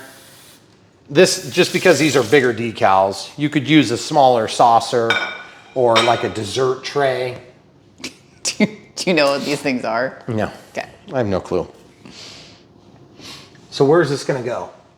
Okay, so that goes on the rudder. South Dakota goes on the bottom, okay? So I'm gonna work our way up. So I'm just gonna cut this out. You can tell which way they go by the way that they tip. So this is canted like italics. That's gonna go here, okay? And my experience with these planes is that usually the graphic that you want the most, you kind of put it on there first in case the rest of the crap doesn't fit. And that is true. Sometimes they don't fit. There is a proper way to do this, and then there's the way I'm gonna do it. The way I'm gonna do it will be, yeah, that wasn't annoying at all. The way I'm gonna do it is not necessarily the fully 100% best possible way, but it is a way that will potentially work, maybe. Have I built your confidence? Yes, I trust you 100%. After all that commentary. Okay, Yep. so we're just gonna let that soak. If it'll stay underwater, it'd be even better. Okay, so we'll let that soak for a little bit. Then what I'm gonna do is while we wait, I'm gonna go ahead and get in here and I'm gonna cut out the next one. And just make sure you cut enough so that these ones look like they're good, actually. I think they'll be fine. Because these aren't usually bad. We had one really bad experience. Yeah. And it just happened to be an FMS plane that looks exactly like this. Yep. And so because of that, now obviously we're gonna be bridging the control surface. So you gotta put it on there and then like let it dry. Before like say you do radio setup maybe, for instance. See how I'm just massaging it? I just rub it until it's done. Okay. So you see this, now I'm gonna flip it over. I'm gonna just give it a little bit of TLC from the other side. Like push it underwater. go to dinner first? Or? Nope. Nope, no dinner for it. Jumping right in. Just jump right in. That's darn straight. So you'll notice that it says South Dakota on the bottom and then the number's right above it. So really, I don't see any reason why we wouldn't just cut these all and stick them in there, except there's only so much that you can absorb at a time in terms of water, okay? So you notice it kind of worked nice to push them down first, get the backside wet, and then that keeps them from curling as bad. And then I just flip them over and then push them back under the water. And just let that work for a minute or two. You don't have to let them sit forever, but you can let them sit longer if you want. You can let them sit shorter if you want. It just depends on how quick you want them to release and how easy you want it to be. Okay, so you can feel this stickum on there a little bit. I usually like to let them drain for just a second, and then I just go in there. Does it go all the way to the end? Yeah, pretty much. And then look, watch this. Just pull it out. Oh yeah. See, that's the way a decal should go. Yeah. That was easy. That's, okay. Yeah. That's the way it should go. Doable. Okay. Always. So the camera crew is like, oh, so I was wrong. No, I suggested that we do this now. You're such a liar. Jeez. You can't even let me be right when I'm right, you meanie. Let you be right at Menards the other day. Did you? Really? I don't know if I remember that, so I'm not going to take that. I'm going to count that one. Hey, does this go up to the top? No, it goes under the rudder. So it goes right at the top of the rudder, but under the, yep. Okay, so it's like longer than it needs to be, so that's always super convenient. They want you to... So you're sure it doesn't go up on the top? Because No. it looks like the way that they put it on, they actually bridged into the rudder, and that's fine, but I want to make sure I miss this letter. You want to be up above that antenna too. Goodness gracious, you are needy. Yeah, I'm the perfectionist. So I'm gonna, yeah, right, in you this are, relationship. obviously. You picked So me. if you smush it down in the crack, No, seriously? Are you Then- kidding? to make it not, so that it's not too long. Okay, so you're suggesting that I take a long, slender tool and slide it in between the two sides. Yeah. Really? Right here? Like this? Yeah. You can do it. I'll watch. Yeah, and then the 5's gonna move. See?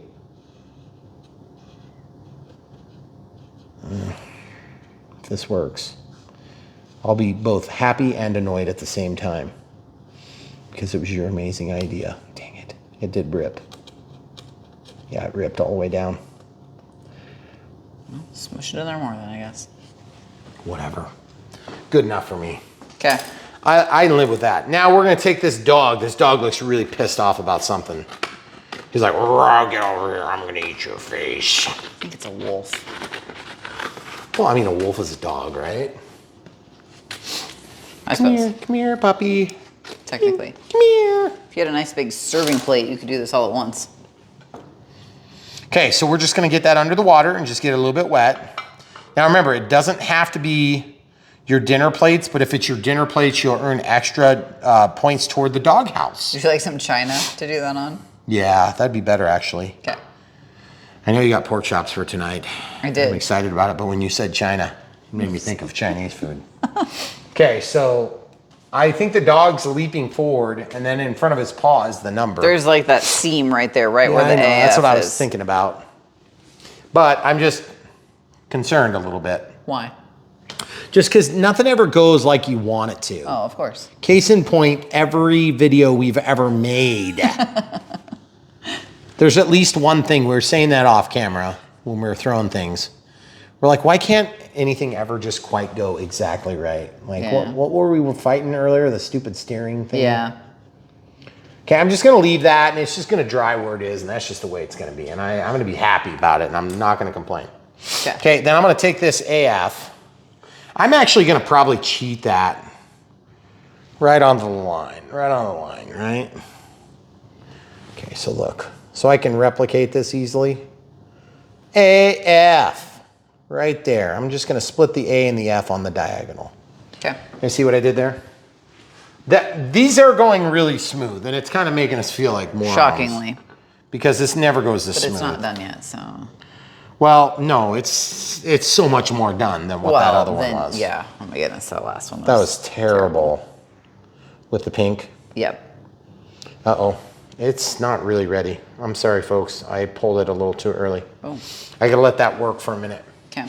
If you pull it too early, the adhesive will not have activated enough to release. And that's a pretty big decal, so it's got to soak a little bit. Now, the other thing is you can release it in the water. There are people that will add different additives on top to soften them. And I forget the name of that product. Oh, I wonder if you need to go from the back to the front. Because I feel like that's what I was doing. Oh, it was? Yeah. You mean from here? Like this? No, I meant like pull your paper to the front, but that's okay. I'm not sure how that would help at all. But, I mean, I'm sure you got a great idea in your brain going. I feel like the paw is the fragile part. Paw's not fragile. These are actually pretty thick and comfortable to work with. Thick and comfortable? Thick and comfortable. Oh, yeah. So that thing needs to be basically pulled tight. Tight like a tiger. Even though it's not a tiger. Right. Looks pretty awesome, I gotta admit. It does look pretty good. Now, the problem is my X-Acto knife is not super, super strong. And so as a result, that means that when I go to cut this, it's gonna cut like all jaggedy and ugly and not work really good at all. So the best, honestly, the best way to do it would be to let it dry, but I can't do that. That's obviously not gonna happen. So what I might, do I really have to get a new X-Acto knife blade? Is that what you're telling me? Are you yours is really that bad? Oh, it's terrible. What about a utility knife? No. No, definitely not. Definitely not. I'm just gonna cut off the excess on these because like seriously, that went so smooth. I'm just gonna get these soaking like right now. That worked good to face down first and then flip them. We're not gonna show them the whole thing, right? Are we? Well, I mean, we'll show them when it's done. Well, yeah. So you're saying we're gonna have to show them the second set of decals. Yeah, but I want to get these soaking now. No, that's fine. So I can do it quick. Soak 'em. So guys, if you're brand new to Brian Phillips RC and you've never been married, you may not understand exactly what's happening most of the time on this channel. We're sorry. The camera crew is my wife. We've been married for many years. So we get along perfectly. Yes. In perfect marital Always. bliss. We never argue. Never. At all. Ever. Okay, so this gets under the water. And then we just flip this over. And yeah, I kind of flipped it a little too quick, but once you get it under the water, it does pretty dang good. I'm surprised how well that's working tonight. Some nights it works, some nights it doesn't. Sure. Just depends. Okay, so once you get that soaked in, you can get under there, get under there, get under there. I might need to add a little water to that.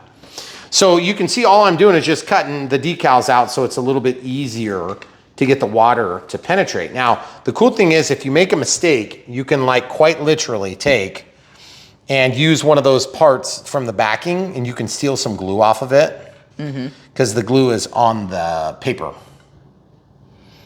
backing, okay? So I'm just giving this a second to set is what I'm doing. That's why I'm doing this, camera crew. I don't know if I mentioned that and made that clear. I got it. Did you really know? I know. I don't think you really did. I knew. Serious? Yes, of course I did.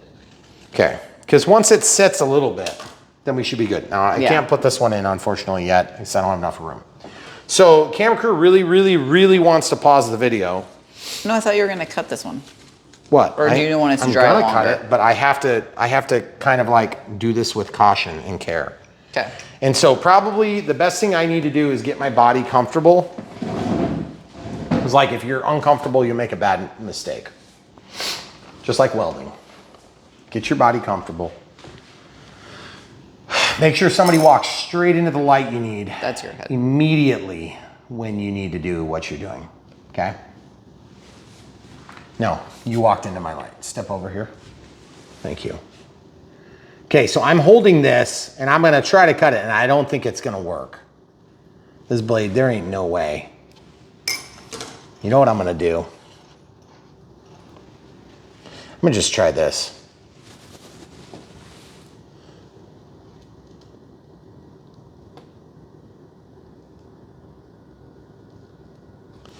Oh, yes. I got so lucky, guys. That should not have worked. And yet it somehow magically did. And you guys see what I'm talking about if you need more glue? That one just is not gluey. It's not very gluey at all. Because somehow I managed to pull it off of there. So what I'm gonna do is I'm just gonna slather it onto this piece of paper that I just pulled out of the garbage that had glue on it just a second ago, the slimy part. I'm just gonna glue it back on, okay? That's literally gonna, I think that's gonna work. Okay, and I'll just leave the excess there. No big deal, no problemo. And then I'm gonna take this and slide it into the edge, see? And we'll see how that does. I'm guessing it'll do very poorly and probably rip off in like 10 seconds. That's why you don't bridge moving surfaces. You cut your decals if you know exactly where they need to be, which I didn't and I could have. Probably should have, but I didn't because I was lazy and persistently wanted to get this built. I'm gonna try the X-Acto knife. I'm probably gonna fail, so just plan on it. Okay. There ain't no way that's cutting. Not even in my wettest dream would that cut. There ain't no way. Not even close. But what I can do is I can just lift it off and... That was the dog yipping. It's a wolf, sorry, the wolf yipping. So what I am gonna do is I'm gonna mark the spot I wanna cut. Okay, cut there. That's one of the reasons why these decals can be difficult.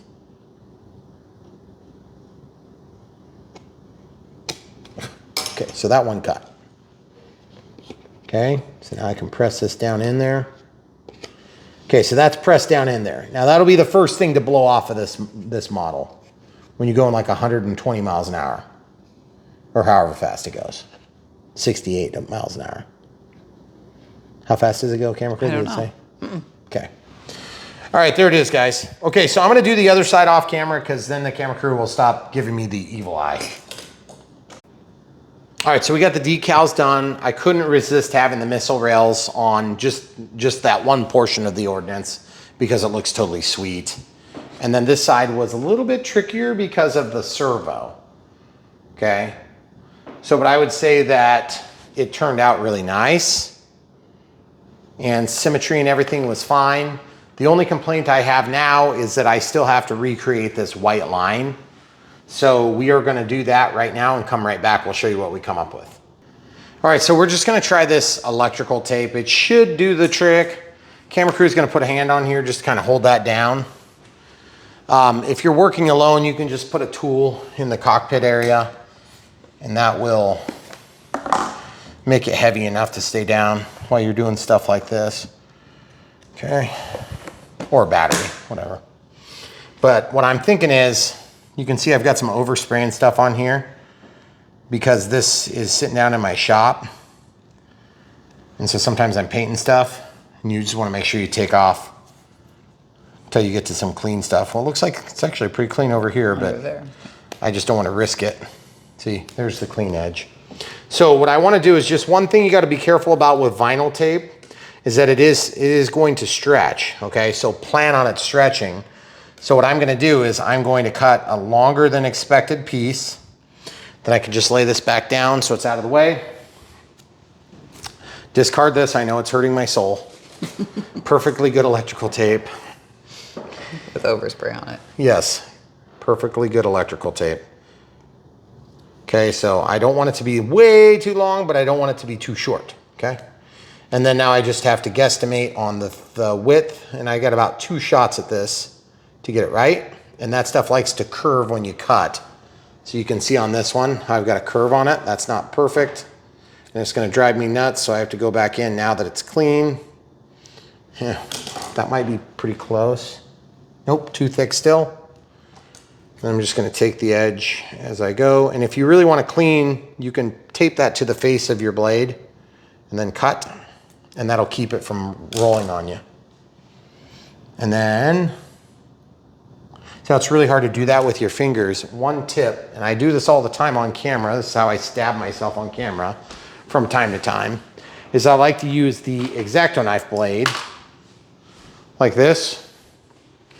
I can take and apply that to the tip of the blade, and that keeps from stretching it out on accident. Then I can come in here and do this. Okay. And it looks like I'm gonna get pretty good coverage, but I need to take just a hair off of this end.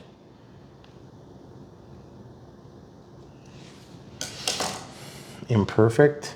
Ooh, that imperfection is gonna drive me crazy. You guys see the imperfection? Mm-hmm. Again, shouldn't have to do this, but such is life. When you buy model airplanes, plan on a little bit of this once in a while and you'll be a happier person. Unlike me, I'm just annoyed all the time about everything, constantly. I didn't say that. Don't be like Brian. Okay, here it is.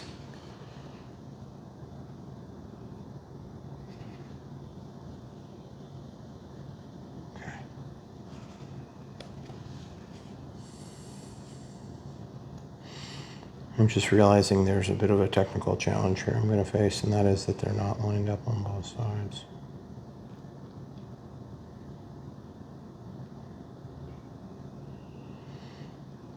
Oh, good Lord. Now go look at the other side. I'd say they're not lined up over here either. It's Okay, whatever. That's good enough. There's a white line there now. Hooray! Everybody lived! Your side looks better than theirs, so. Well, thank you. I appreciate that.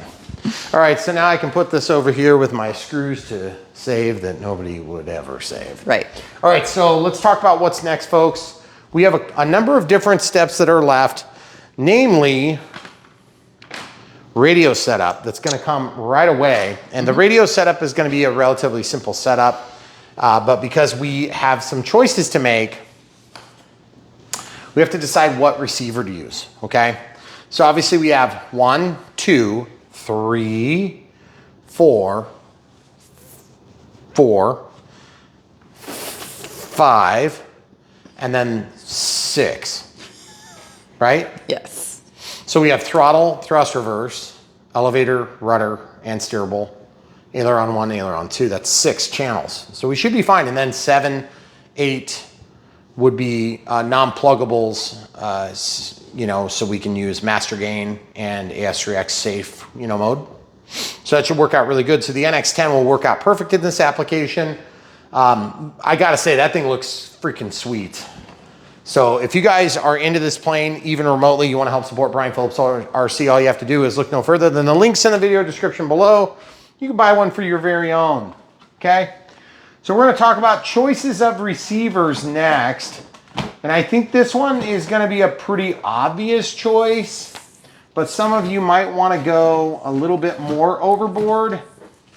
And so I'm just gonna show you what I would suggest, and then you can decide what you wanna use, okay? Oh, that's the wrong one. This is not an 8360T, that's an 8020T, so you would need a reflex if you're gonna use that. But just imagine this was an 8360T, then it would look exactly like this, except there'd be a different number here, and it would have AS3X and safe. This one here, I would not suggest. Here's why.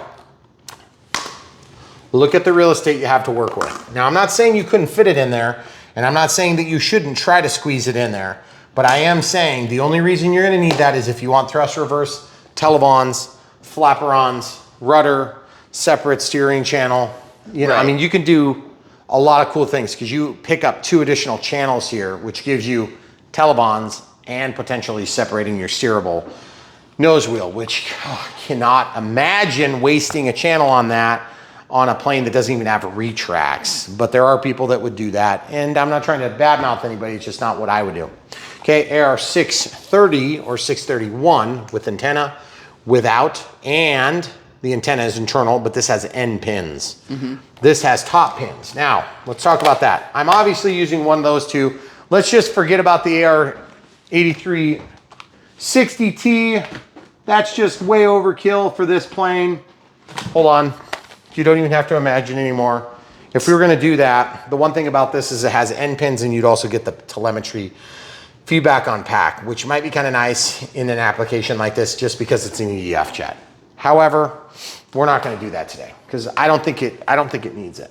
I think we go 631 or 630. Now, my only apprehension with the 630 is just the sheer distance that you cover in EDF jets. Now this is a 64, but it's not a very big jet, okay? So like this is still like comparatively, that's a 64, right? The F-35, one of our worst flying jets that we've ever done in recent vintage, okay? Terrible flying. Absolutely gorgeous, terrible flying, okay? We're not gonna pull any punches. You guys knew that from watching the video. This plane is gonna be closer than more easily seen planes, okay? If it's a bigger plane, you're gonna be able to get out a little bit further, but it's also a 64, so it's gonna be slower, okay? If it was a 70 or an 80, it would cover more ground because it necessarily flies faster. So keeping all that in mind, I think the 630 is probably okay in our environment, but I'm still not sure if I like where it's gonna end up, which is gonna basically be back here. So let's talk about where the wires are gonna end up. I'd like to have them all back here in case we have to figure out a way to tray up the battery and push it all the way back, but they've really made it hard to move that battery back and get tail heavy. So I'm not 100% sure if we're gonna try to take advantage of this cavity. Probably the 630 would be really nice for that, but I'm almost wondering, depending on how these separate, because we are gonna do flaperons on this plane, okay? It's probably not gonna be necessary, but we're still gonna do it. Because we really give up nothing on this plane, okay? All we do is we gain a Y splitter, okay? That's all. Because, you know, if the flaperons don't work, you just don't turn them on. It takes like literally seconds more to program, okay? So I think you'd be crazy not to do flaperons on this plane. Are flaperons as critical as televons? That's really the big difficult question, because you can actually technically set these up as just flaps and use one channel, and you can make them go the same direction. But that also takes a servo signal reverser because the way these are mounted, they'd be mounted opposite one another. So if you ran one channel and you said flap 1, flap 2, or like, you know, like takeoff landing flap, they'd go like that. So you'd have to use a servo signal reverser on this one. Then you'd have takeoff flaps, landing flaps, and then you would use these as televons. So that's your 3 channels, 4th channel, forward thrust, reverse thrust, 2 channels, that'd be 5, 6. Okay. Steerable nose gear. It's already covered by the rotor. So there's a couple of different ways you can do that. We're not going to do televons just because I don't generally do it. Now, there is another way that people like to set these planes up if you want to hold down the channels, okay? The other thing you can do is you can run televons and operate this as a televon as well. So you actually use this Y cable to go between now cut off end. You plug this into that and you plug this into that, and then you treat this as like your right side control surface and your left side control surface. And it actually works really good on some airframes. Again, kind of strikes me as a little bit hand launchy, kind of lamey, but some people like to do that. I think this plane is going to do wheels up, wheels down reasonably good because it looks gorgeous doing it, and that's the reason why we're going to be doing it, okay?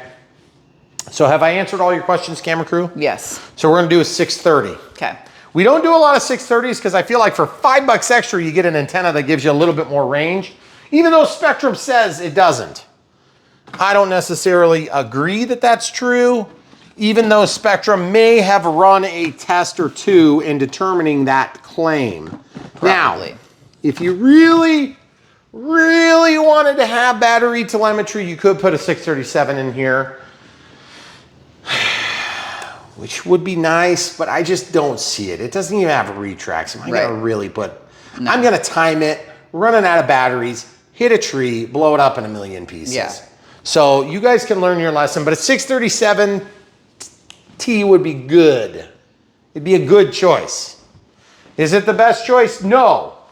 Why is it not the best choice? Because it's more complexity in a model that's probably not gonna matter. Right. Now, if you wanna put a 620 in there, you could use the Reflex V3 from FMS if you're into using their Reflex V3. You can order these separately. I'm not using that. You want to know why? Because I want flaperons. Right. No flaperon support. None. Which means you can't use a Reflex and use an 8020T. Because you can use a Reflex and an 8020T, but you're only going to have a stabilizer on one side or the other. That's a no-go. You're gonna make a V3 and not have flaperon support? Are you freaking kidding me? Did I say that out loud?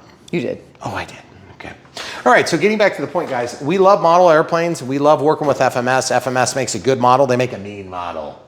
But you know what they do? Sometimes they make mistakes. That's a mistake. Sorry. It's truly a mistake. Where are you going? I'm going over here to put this away, and I'm thinking about my battery because I need a battery to do the radio setup. Oh.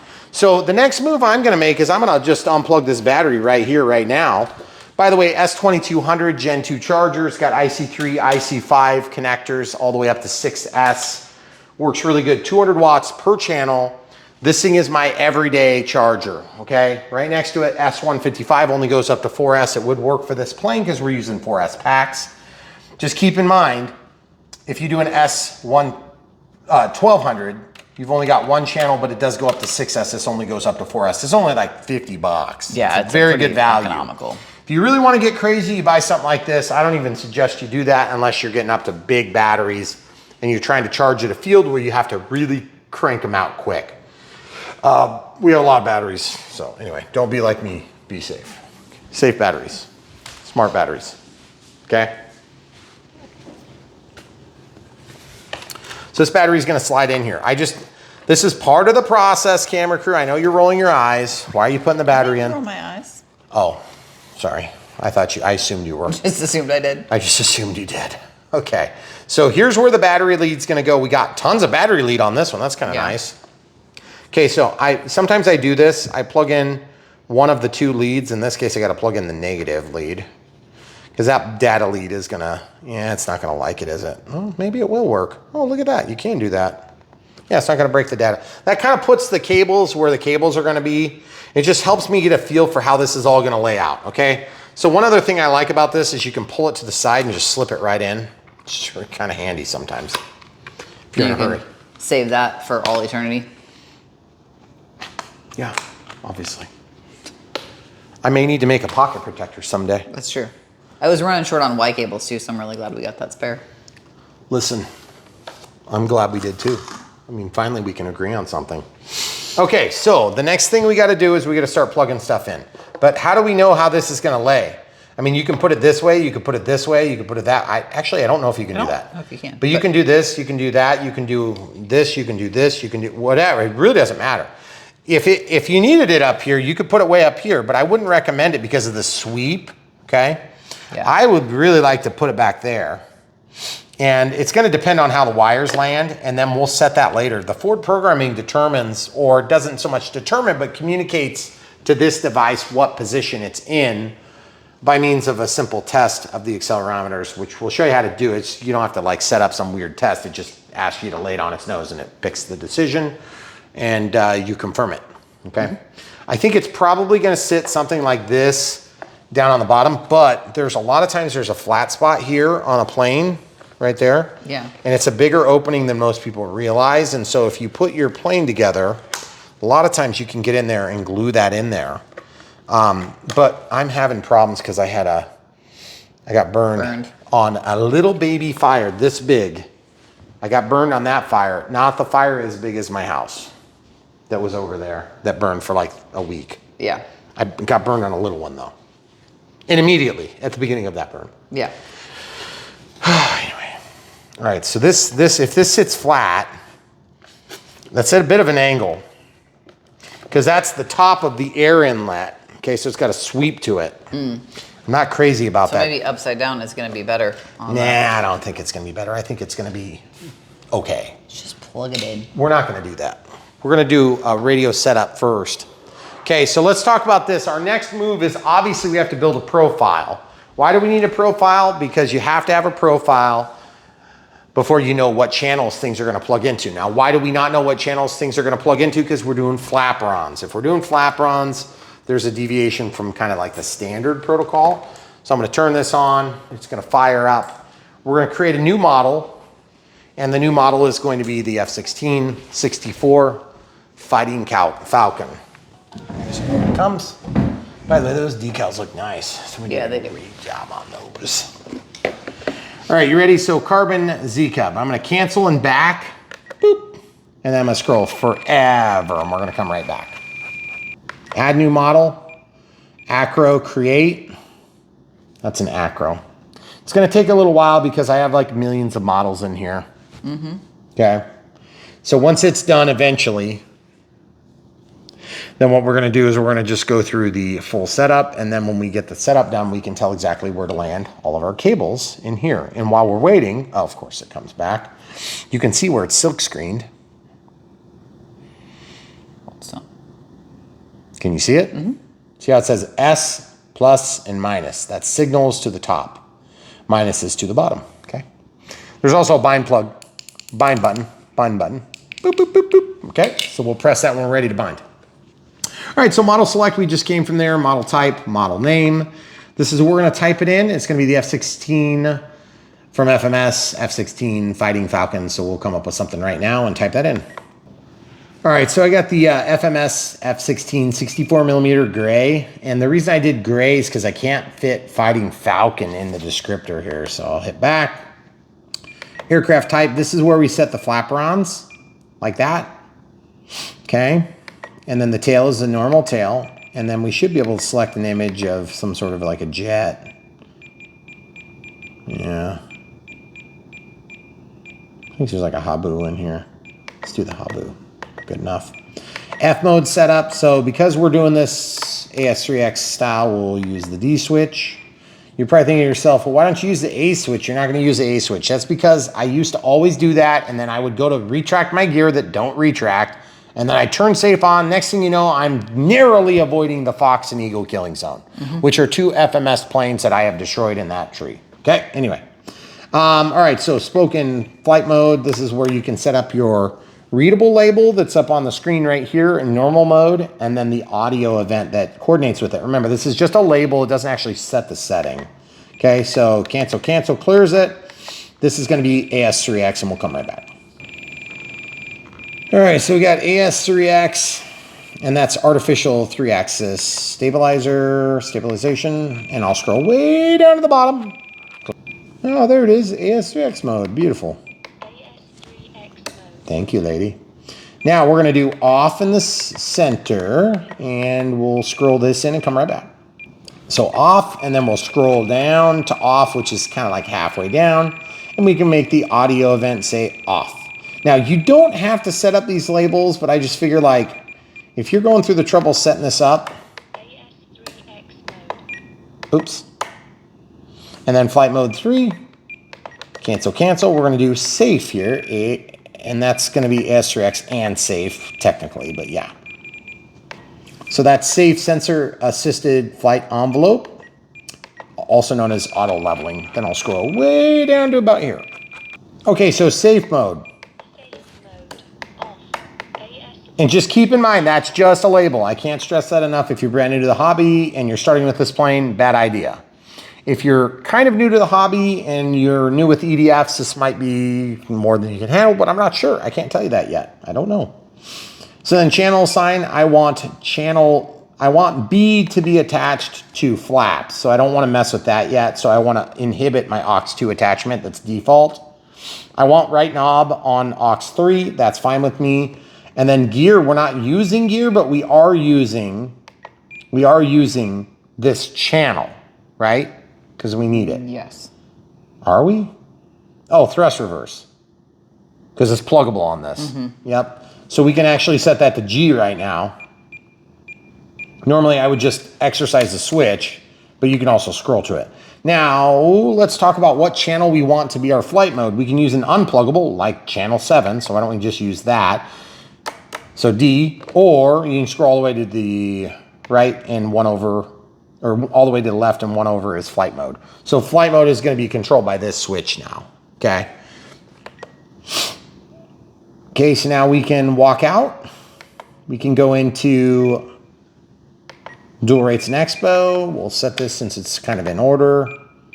So 100%, we're gonna start with 5% expo, then 10% expo, which is kind of like a doubling effect. And then we're gonna go to 20% expo, which is double again from the previous setting, and we're gonna reduce rates. Okay, so this is like our low rate. This is our normal takeoff, and then this would be our sensitive rates. Okay, so you got 5% expo there, 10%, and then 20%, we also drop the overall rates down. So this would be like the most touchy, this would be neutral-ish, and this would be more soft, okay? So less touchy. And what we do is we just copy that for all 3 of the controls, and we've had pretty good luck doing this. So we basically do the elevator the same, and we do the rudder the same. And then what happens is after you land, if you find that one setting was maybe a little lackluster, then you can make that change to that one setting. So let's say on the rudder, whoops, gotta set it to switch F. So let's say that you land and your rudder is like super touchy, and you found that you had to go to your high setting as your, you know, kind of like where you wanted to be. Well, then you would set this one to 20, and then you'd set this one to 40, you know, and you might drop this, you leave this at 75%, and then this one at 90, you know. So you just kind of roll those attributes into each of the 3 primary control surfaces, or 3 primary control directives on the airplane. So if you got pitch, yaw, and roll, and we just want to make sure that we have an easy time getting to the ground the first time, okay? Then we can actually technically do differential, but we're not going to do differential on this. We might sometime. Throttle cut is going to be set to switch H. Differential is only available if you have 2 ailerons or flap rounds, which is kind of the same configuration. It just calls out a flat menu in addition to the differential menu. Differential has to do with like the left aileron. If you had 100% differential, the one would go all the way up and the other one would go all the way up, but neither would go down at all. If you did negative differential, one would go down and one would go down and one would go down. But then you can also do a percentage basis. So like 50% would be, this would go up 100% of the movement, and this would go down 50%. And this would go up 100%, and this would go down 50%. If you had negative 50, this would go down halfway, and then this would go up, or excuse me, this would go down full, and it would just be the opposite, you know? So it just depends on how the differential is applied. So just play with that if you decide to use it. I highly recommend you attach it to a switch so you can turn that setting off, okay? So like in position on C, if you're using C, position, the one that you would keep like your neutral startup position would be 0. Then in this position, you might do like, you know, 40%. And then in this one, you might do like 100%, okay? And then what happens is when you move your aileron, you can see what it does right there, okay? But I just suggest you do that only if you want differential. You can always shut it off if it makes an adverse impact, okay? Now throttle cut, obviously that's one of the more important things. It's down, and that's really important when you're using thrust reverse, especially on an EDF jet. But we've had a hard time with pilot fatigue, and I'm gonna come back to this again because it's very important for you to understand. Pilot fatigue is a setting we do on a lot of EDF jets, but only when we have a reliable thrust reverse action do we lean toward it. And we only do it on EDFs. We don't do it on prop planes. It's too easy to cut yourself on thrust reverse with a pilot fatigue setting. That's where it goes full throttle in the reverse function, okay? But I just don't find it to be very reliable on jets. I don't know why. Maybe it's just the speed by which we need it to change. Once we're out of throttle, there needs to be like a microscopic amount of time before you can reverse, or it doesn't always work, okay? Big problem, okay? All right, so continuing on, we're gonna go down to digital switch setup. We're gonna select switch G. We already know that's gonna be for thrust reverse, which I kind of hate to spoil it, but I already know how this is gonna work, so I'm just gonna set this to minus. That's gonna give us forward thrust in this position. How do I know that? Just because I've set them up a bunch of times, so I already know how this works. And then this one's gonna be plus 100. I do not want it floating in the middle, okay? That's why I don't just reverse the channel, because you could reverse the channel, but then you're gonna float in the center at 0, and I do not like floating. Floating is dangerous when it comes to thrust, okay? You wanna know that you're gonna be in reverse thrust or in forward thrust, depending on your switch condition. Okay, so there. Now, in forward thrust, it's gonna work, it's gonna set the gear channel, in this case, channel 5, to minus 100, which is forward. Then in this setting or this setting, you can see that box moves, it's gonna be reverse thrust, but we don't have pilot fatigue set up, and we may or may not use it at all on this model. All right, so thrust reverse is technically set up, but we gotta plug it in still, okay? We'll come back, I'll show you how to do that later. Flap system, it's gonna be attached to switch B, but we're not gonna set anything yet. because we don't know the positions that things are going to be in, and we need those positions to be neutral so we don't overdrive the servos. So we'll come back to that. I can set the speed to 2 seconds. I know that's at least what we're going to do. There will be elevator correction. I just don't know how much, and it's going to be a positive value, not a negative, because flaperons, if they're inboard like this, they almost always go down, and instead of having an elevator also go down to stop a ballooning of the airplane as it flies along, I'm going to turn this plane so I'm less confusing in my explanation. When they go down, normally the plane would balloon. Okay, so it'd go like this, right? If it's same speed, same trajectory, all that. This would then go down to counter that. Well, on EDF jets, for whatever reason, because of the body and the shape and the inboard status there, they go down together and it almost always points the nose down. So you go up with the elevator to counter the nose down tendency. Okay, if this was an outboard aileron, it would be very aggressively nose down. If it's an inboard aileron, sometimes you don't know. It just depends on the style of body. I believe on the F-16, we still got to go up, even though it's inboard, which is weird. Okay, it is weird, promise. All right, so getting back to the point, we're going to go out and we should be, let's go ahead and set timer. Let's set it for like 3 minutes because that's a safe bet on a new EDF jet. And let's go ahead and activate anything over 25%. It's going to start it at 1 minute. I want a voice. At 30 seconds, I want nothing. At 20, I want nothing. At 10, I want a voice. And at expiration, I want tone and vibrate with a tone every minute thereafter. Okay, so when I move the stick up, it's going to start, provided I exceeded 25%. I can cancel and clear. And if I go over here, look at that. Now it says throttle, right aileron, elevator, rudder, gear, which in our case is thrust reverse, left aileron. And then of course we haven't done anything with this yet, but aux2 is going to change the mode. So it's actually aux2 would be an unpluggable channel. And then master gain is going to be on aux3, again, unpluggable because we only have 6 channels we're working with, right?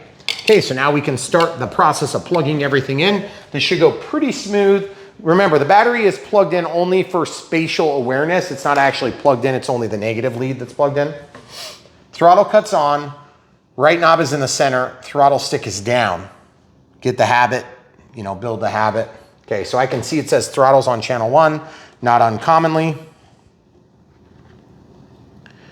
Okay, so I'm just following the curly cue, which is right here.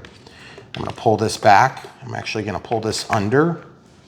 And then remember, we already figured out and established that the signal is up. So channel 1 is actually the second set of pins. It's the second physical port. Okay, so we have throttle. We already know that this is signal for thrust reverse. Then go right to channel 5 on the top pin because that's signal, okay? Now, what else is next? Let's see what's next. What do we got? We got then right aileron. That's going to be hard to plug in, so I'll come back to that. Elevator is going to be next in our case. Yep, aileron's going to be next. Or excuse me, elevator is next. So that's going to be channel number 3. Okay, then we have to do rudder. So rudder has a million Y cables going off of it because they must be stealing light power. So that's going to be brown is down. Plug that into channel 4. Again, how do you tell? You just look at this little monitor, 1, 2, 3, 4. Then gear or thrust reverse is in channel 5. We already plugged that in. And then left aileron. So we've got the right aileron here in my hand. And that needs to go here. We don't have a very long amount of cable to use, so we're going to hopefully be able to reach all this. If not, I'll have to use an extension cord here. Okay, so we're going to plug this into channel 2. Okay. And then all this schmutz has to get out of the way at some point. I don't know where I'm going to put it yet, but we'll figure it out here pretty quick. And then this is the other Y cable. And I have to try to go under this loose cable and try not to make a knot out of all the rest of the cables. Okay, so this is just a tight and awkward spot here, folks. I may end up having to extend these wires. Brown is down. It's on channel 6. That's going to be our left aileron, okay? So you can see that went in, but it just didn't feel like it held very good, did it? It does seem pretty tight. No, it seems tight, but I'm saying like the cables don't feel tight. That's what I'm talking about. Not that it's physically tight at all. Okay, I need to unplug this throttle because I don't like the way that it's going. And you see I already lost that. That's unacceptably loose. And then this thrust reverse has to unplug. I have to reorganize that a little bit. And this is in the way, so I'm gonna reorganize that. Remember, cable management's kind of a frustrating thing sometimes, especially when your plane wants to roll away from you every time you do something. And then these things are nice until you're trying to do something and get in your way. So you can slide those back. Okay, so remember, this one just goes, good Lord. Get out of the way. Here we go, guys. Okay, so the top pin, I'm gonna go sideways so it closely mimics the shape of the other connectors. Okay. I'm nervous this is gonna come undone because those wires are so dang short. But we have firmly established after having done that, first of all, we gotta get this rudder thing down in there. You can use China glue to go into that crack and that'll hold that for you and kind of keep it true in that position. This needs to be out of the way. This needs to eventually drop down and potentially get glued.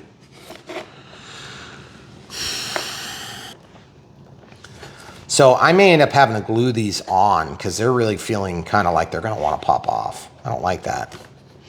And I can also hold the tailpipe here. I'm gonna just try to slide this in and see if I pop out my wires. Yeah, I don't like the way that feels. I didn't wanna just mount it upside down. It's a pain to get to the wires. Or it's a pain to get to the bind button and everything. But that might end up being just the easiest thing to do with this bundle just being kind of crazy and erratic. Let's see, maybe this is the way to do it right here. I mean, it's reaching, but it feels like it's reaching, but I got pressure on this set of wires. Which just goes to that wing. If I can pull some, I think we're good if I can pull it, which I just did. Okay, then all this crap. It's kind of tempting to like not glue it in there because then I don't have to mess with it. But if I push this tight, it's gonna go at a slight angle. I can't just hope it stays there. I have to hold it still. Okay. So there's a little trick that I learned, and I've been doing this for some time now, and it's actually been working really pretty dang good. Just gluing these things in works fine. The thing that's nice about it is China glue could just be ripped off just as good as you can rip off double-sided tape. Okay, so you still have to be kind of careful. And then there's still no guarantees that your wires aren't gonna come undone, but I used to do hot glue and I would just run a bead of hot glue down this. This would be a good plane to do that on. I don't know if I'm gonna do it on this plane because I wanna see if I need to first. But as you can see, there's two wires that chase down underneath where my receiver is.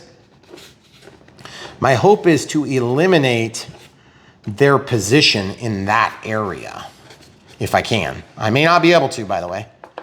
But you see those two wires? Yeah. They're just like right in the freaking way. So I'm gonna try to go up and over. Yes, now they're out of the way, okay?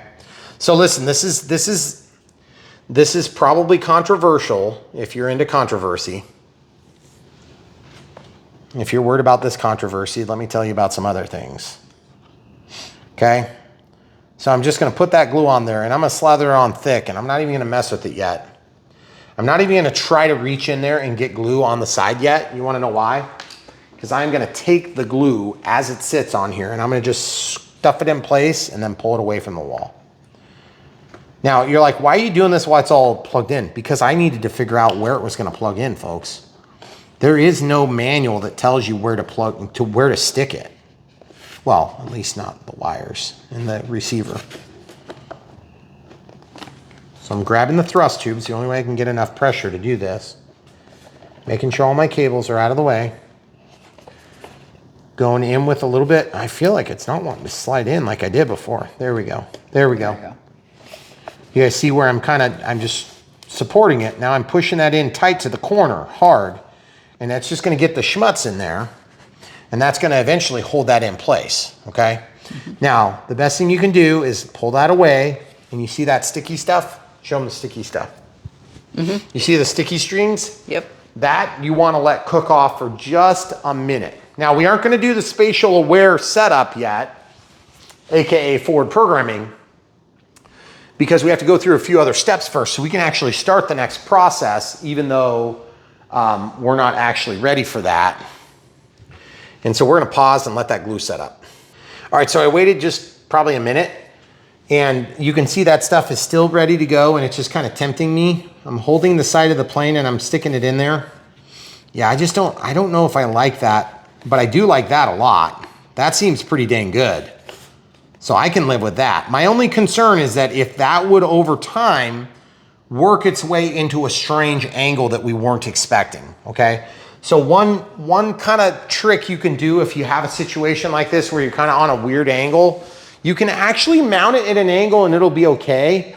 But what would be better is if you find literally in your drawer in your kitchen a chunk of foam.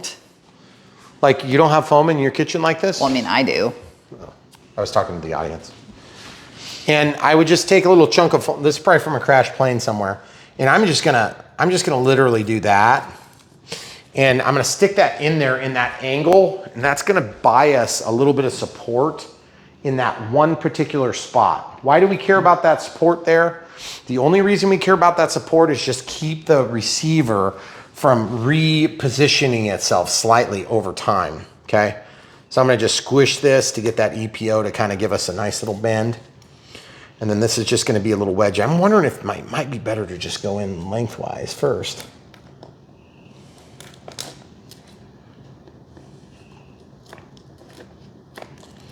Okay, so I'm just putting that in there, just like a wedge. And we're gonna see that prevents it from ever getting out of alignment too bad without something drastic like, you know, crashing or whatever. And at which point you're screwed anyway.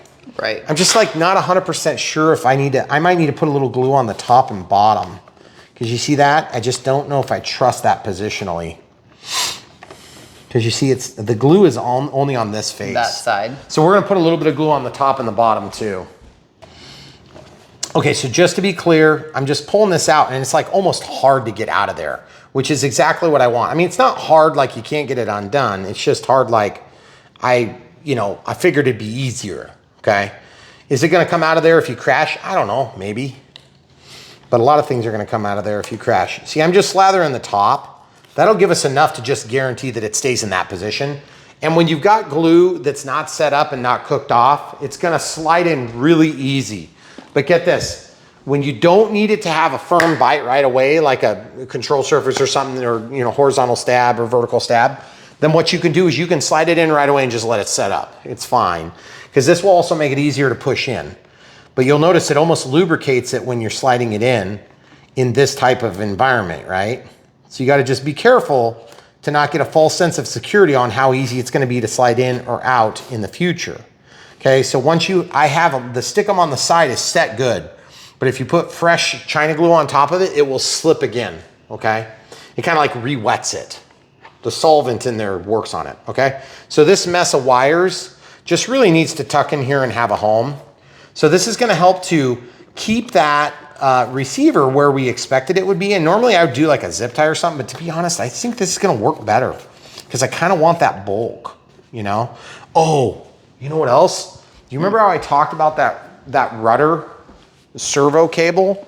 How it's like driving me nuts? In the channel. Don't stick it down. Don't stick it down because I want to glue it because I'm so sick and tired of sticking that down. If you just do a little China glue on there, guys, the China glue, I know it sounds like I'm trying to make the hard sell on the China glue, and we don't do that on this channel, but when something works good, we do push it, okay? And the truth is that stuff is awesome. It's a really good product. I've used CA. I know how CA works. It works fine for a lot of stuff, but just not necessarily for this. Hey, keep in mind you're gonna have to get your finger in there to hit the bind button. Good point, but yes, I can clear that out of the way. Okay. And I can get my messed up pinky in there. Okay. Okay, very good. And you'll notice that, like, to be honest with you, that doesn't look that bad. No. Okay, I mean, we've seen a lot worse from a lot more Yes. manufacturers than that. Now also, you see where my battery is? I'm just going from past guesstimation. They never seem to go into the straps, but let's just go ahead and put it in the straps. And I must say, very heavy duty straps. They seem pretty robust and nice, but do they slip? They don't slip. Oh, yep, it slipped. It slipped, that's what I want. Oh, good. That's like awesome.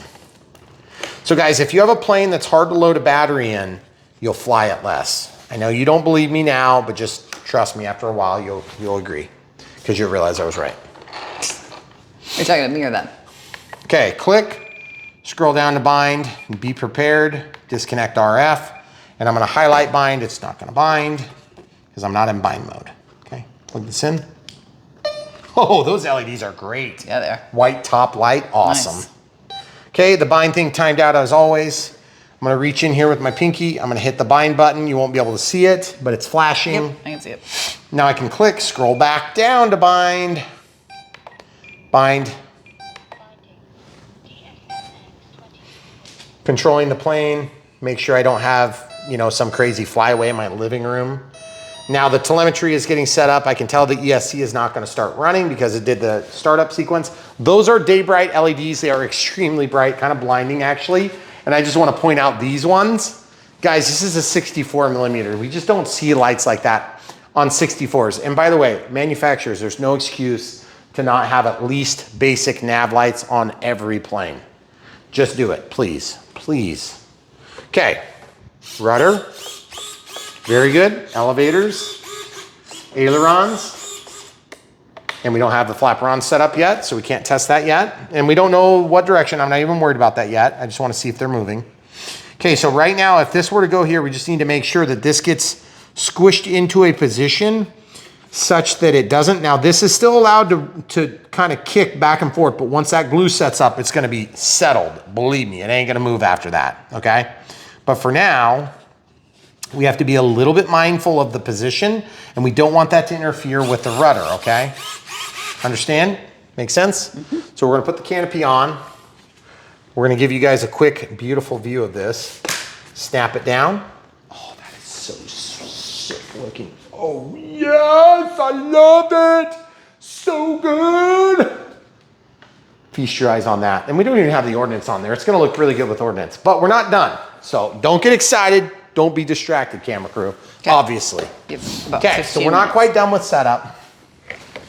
Elevator up is correct, elevator down is correct. Roll left, incorrect. So servo setup, travel, reverse, right aileron. That's left aileron. Left aileron.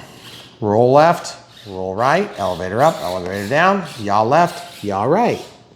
Yaw left, yaw right for the steerable, all of them are working. Now, let's go out and let's go to flap system. So this we want evidently 0 for normal flight mode. Then we want, that's up. So we're gonna go negative, or we're in negative. Boy, that ain't much throw, is it? Holy cow. Mm-mm. And then we're gonna go negative 100 for the landing flaps. And as you can see, they still conduct themselves. And I can just about guarantee you, but I don't know, this is gonna need to go up slightly, so we're just gonna watch it for the exaggerated movement. So we need a negative value, okay? So I think we're gonna do negative, let's do negative 12 and negative 8. So up a little bit more. And still functioning. Very cool. Yaw left, yaw right. Okay, cool. So now what we're gonna do is we're gonna go to servo setup, travel, excuse me. We're gonna open up the travel on the ailerons as much as we can and see if we bind. I don't see any binding. Sweet. It touches at the very end of the throw. I can live with that. So, paying attention, we're at 150 and we're gonna be at 150. I normally don't run like that. That's kind of crazy, so I'm gonna back it off to like 145 just so we don't screw up the pulse width modulation at all. Roll left, roll right, take off flaps, now landing flaps. Oh yeah, that is really good. Okay, now also thinking of the way this is set up, if you want more throw, you can move that out to another hole and that'll move this further without binding. In fact, it'll prevent that little bind at the top of the throw. So far, really impressed with the way this model went together. We had some annoying, obnoxious issues like this tape not being here that we had to do. All is forgiven if this plane flies half as good as it looks, because right now it looks freaking awesome. And I am kind of dying to see it in the air. If that F-35 had LEDs, I'd be more excited about it too, because these LEDs are the selling point. This thing looks every bit as good as the 80. No, that's not true, because the pilot's pretty dang good in that. Yeah. All right, so 145, 145. Everything is working. Differential, if you guys want a visual real quick, if you're gonna do this, let's just turn it on so you can see what it looks like. Okay, so if you're all the way at 100%, only the up is gonna go up. See, up and up, see? Now, how does that manifest itself with flaperons? It doesn't really change anything. Now, if you set that to minus 100%, it's the opposite, only down goes down, okay? Now watch with flaperons, it gets weird. Okay, so that's why I tell you it's just kind of like a different setup. But generally, if you see differential, you're gonna usually see differential to the tune of like maybe 35%. So the up one goes up a little bit more. It's almost kind of hard to tell it's even on, so you have to go up to a more exaggerated. So something like that. And that's supposed to help with some adverse yaw in certain types of planes. Like for instance, that J3 Cub could use differential, but I didn't want to split the ailerons because the Y cable was split in such a way it had been a pain in the butt. All right, so roll left, roll right, take off flaps, landing flaps, keeps working. But I'm gonna turn that off. If you decide to use it, my suggestion is put it on a C switch or something like that you're not gonna use on a normal basis. Now, let's talk thrust reverse. We already talked about it. Throttle cuts off, forward thrust. Well, that's good power. Thrust reverse and thrust reverse. Thrust reverse, forward thrust. That's 20% throttle. Holy cow, that's got good power for a little 64. Are you kidding me?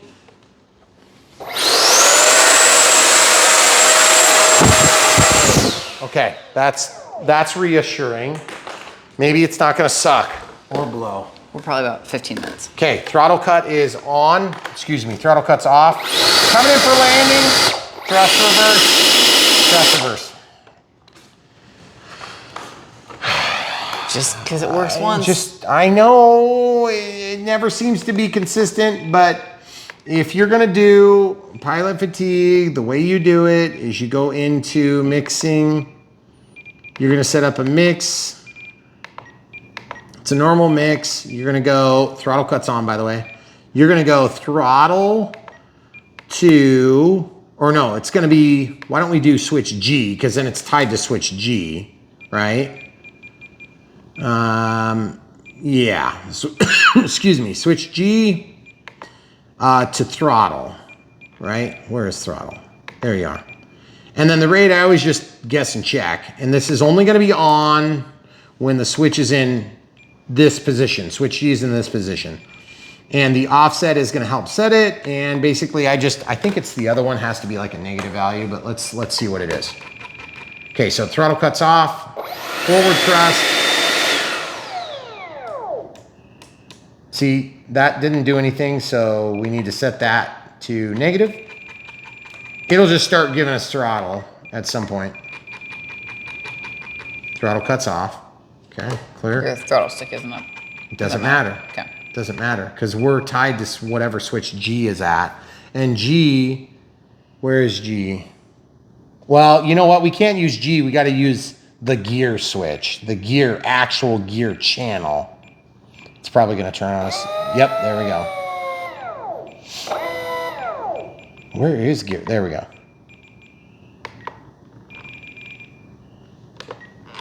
And I just move this back and forth a couple of times to figure out what direction it needs to be. And because I can never tell. The other thing is, once I get this set, then you can just copy. Everybody pay attention for a second. I got it figured out. Throttle cut is currently throttle 6 down, throttle cut's on. Throttle cut's off. I have full thrust right now. So it's blowing at the high. Okay, now I'm gonna go to controllable thrust reverse. Safe is blowing that way. Now I'm gonna go to pilot fatigue. Throttle cut is off.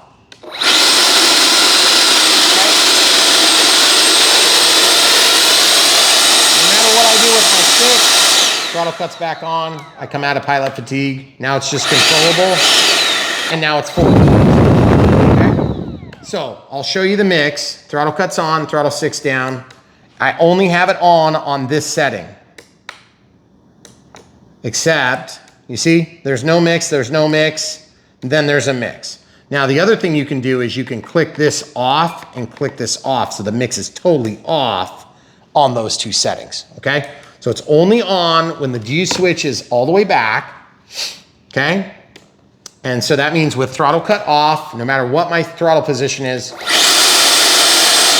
you're gonna slow the plane down or go backward or tip it back on its butt. Okay, so now that that's set, I can go back to throttle cut. That's the mix. And sorry, it took me a second to figure that out. I always gotta mix and match until I get it right. Okay, gyro settings, first time setting. Okay, so set the model level and continue, set the model on its nose and hit continue. So now at this point, there's obviously like a thing on the nose. So all you have to do is just have it vertical. Okay, and then I'm gonna click continue. Now it knows the position. That looks correct because our end pin is definitely looking like this. So if we look at the plane, show them quick, over here. You see where it's stuck in there? This is where we do need to be a little bit mindful. It's starting to have a lot of resistance to where I position it. That's what we want. So now that's square. And that's gonna be exactly where we want it. For normal forward programming setup, because that thing needs to be positionally aware. If it's off by a couple degrees for this setting, we're fine. So that's called orientation 8. So we're gonna do the gain channel apply to aux 3, which is right knob. Okay, and then we can go apply. Now this is gonna reboot. So if something weird was gonna happen, this is where you'd wanna control the plane, especially if it's a prop plane. Okay, it's rebooting. We have 1 set of dances. That means we're gonna get 2 sets of dances for AS3X and safe, okay? So we go back into forward programming, gyro settings, AS3X settings. I'm gonna turn this up to 4X. Then that's gonna tell us easier when we test it. Flight mode setup is already set. Nope. It's not, we have to tell it.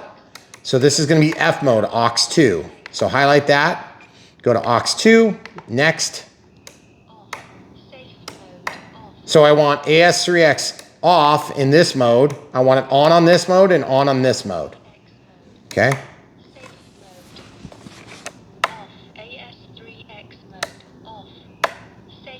Okay, so safe is gonna have both. So now we can go back to first time safe setup.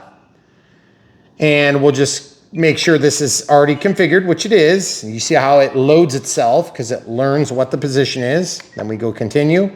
I want it to be in flight mode 3 for safe. AS3X gains must be tuned, blah, blah, blah. Okay.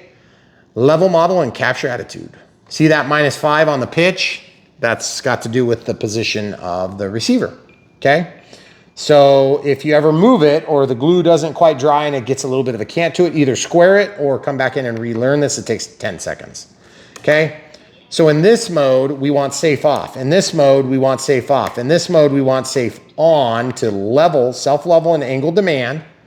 And we're going to open up this from 40. We want it to be like 60 so we can actually go downhill. And we want it to like 60 so we can go uphill. You can actually open that up a lot and have it more like an intermediate mode instead of a beginner mode with safe on. And then we're going to apply and it's going to reboot. Again, control the plane, dance 1, dance 2. You can also tell that all the surfaces move here, here, here, and here. That's a good telltale sign that you've got it right. Now, forward programming, go back in. Oh, we've already got it set, so we don't even need to be in there. Clearing the throttle, or clearing the timer. Throttle cuts off. Giving throttle. Throttle cuts back on. Now AS3X should be alive. Now I'm gonna see if my rudder and everything goes, but I wanna turn my gain all the way up. Rudder toward the camera crew, rudder toward me. Elevator up, elevator down. You can see it, right? Mm-hmm. Yeah. Elevator up, elevator down. Now aileron up, aileron down. Remember, this is a flaperon configuration, so we have to test both. So aileron up, aileron down. So camera crew, normally I hold the plane and I do this. So aileron up, aileron down. Okay, remember, you got to test both. Aileron up, aileron down. I'll show you a better angle. Aileron up, aileron down. Elevator up, elevator down. Elevator up, elevator down. Now rudder left, rudder right. Rudder left, okay. So now, listen. On, I'm in safe. There's just AS3X. On, off. On, off. I'm moving at the same amount. Safe, off. Okay? So that tells us that they're moving in the right direction. Now we have to test the flaps. With flaps deployed, full landing, gains all the way up in AS3X. We have up, whoops. I gotta go to the on setting. Up, down, elevator, elevator, rudder, rudder. They're all working. So what that tells me is I want the surface to go opposite to resist the movement. Even with those flaps down, they will go up and down. But remember, we're all the way down. So there is no more travel downward for which the AS3X to call for, okay? So now that we have tested all that, we probably don't need this much throw, and so we have to back off our 4X setting, okay? So first things first, I'm gonna turn the knob, I'm gonna turn it all the way up, I'm gonna shut off flaps, and then I'm just gonna wiggle it. Okay, I'm gonna do this on a somewhat consistent wiggle. Now look at my knob, look at my knob. All the way up, all the way down. Halfway, all the way up, off, on, off. Just do that test. Trust me, you will thank me later, or more specifically, you'll say, yeah, I should have done that before I crashed. 3 minutes. 3 minutes, okay. So the last thing you need to do is go into your forward programming, gyro settings, AS3X settings, and then turn 4 down to 1, and you're done. Now, your gain gets set to 50%, throttle cuts on, everything's working, it's not aggressive, it should be about right to actually correct, but we had a chance to see it all. All right, guys, if that answers all your questions, I'll be very happy. But if you have more, leave them in the comments below. Don't forget to like and subscribe. Click the bell for notifications so you get notified when we put out new content. This plane looks awesome.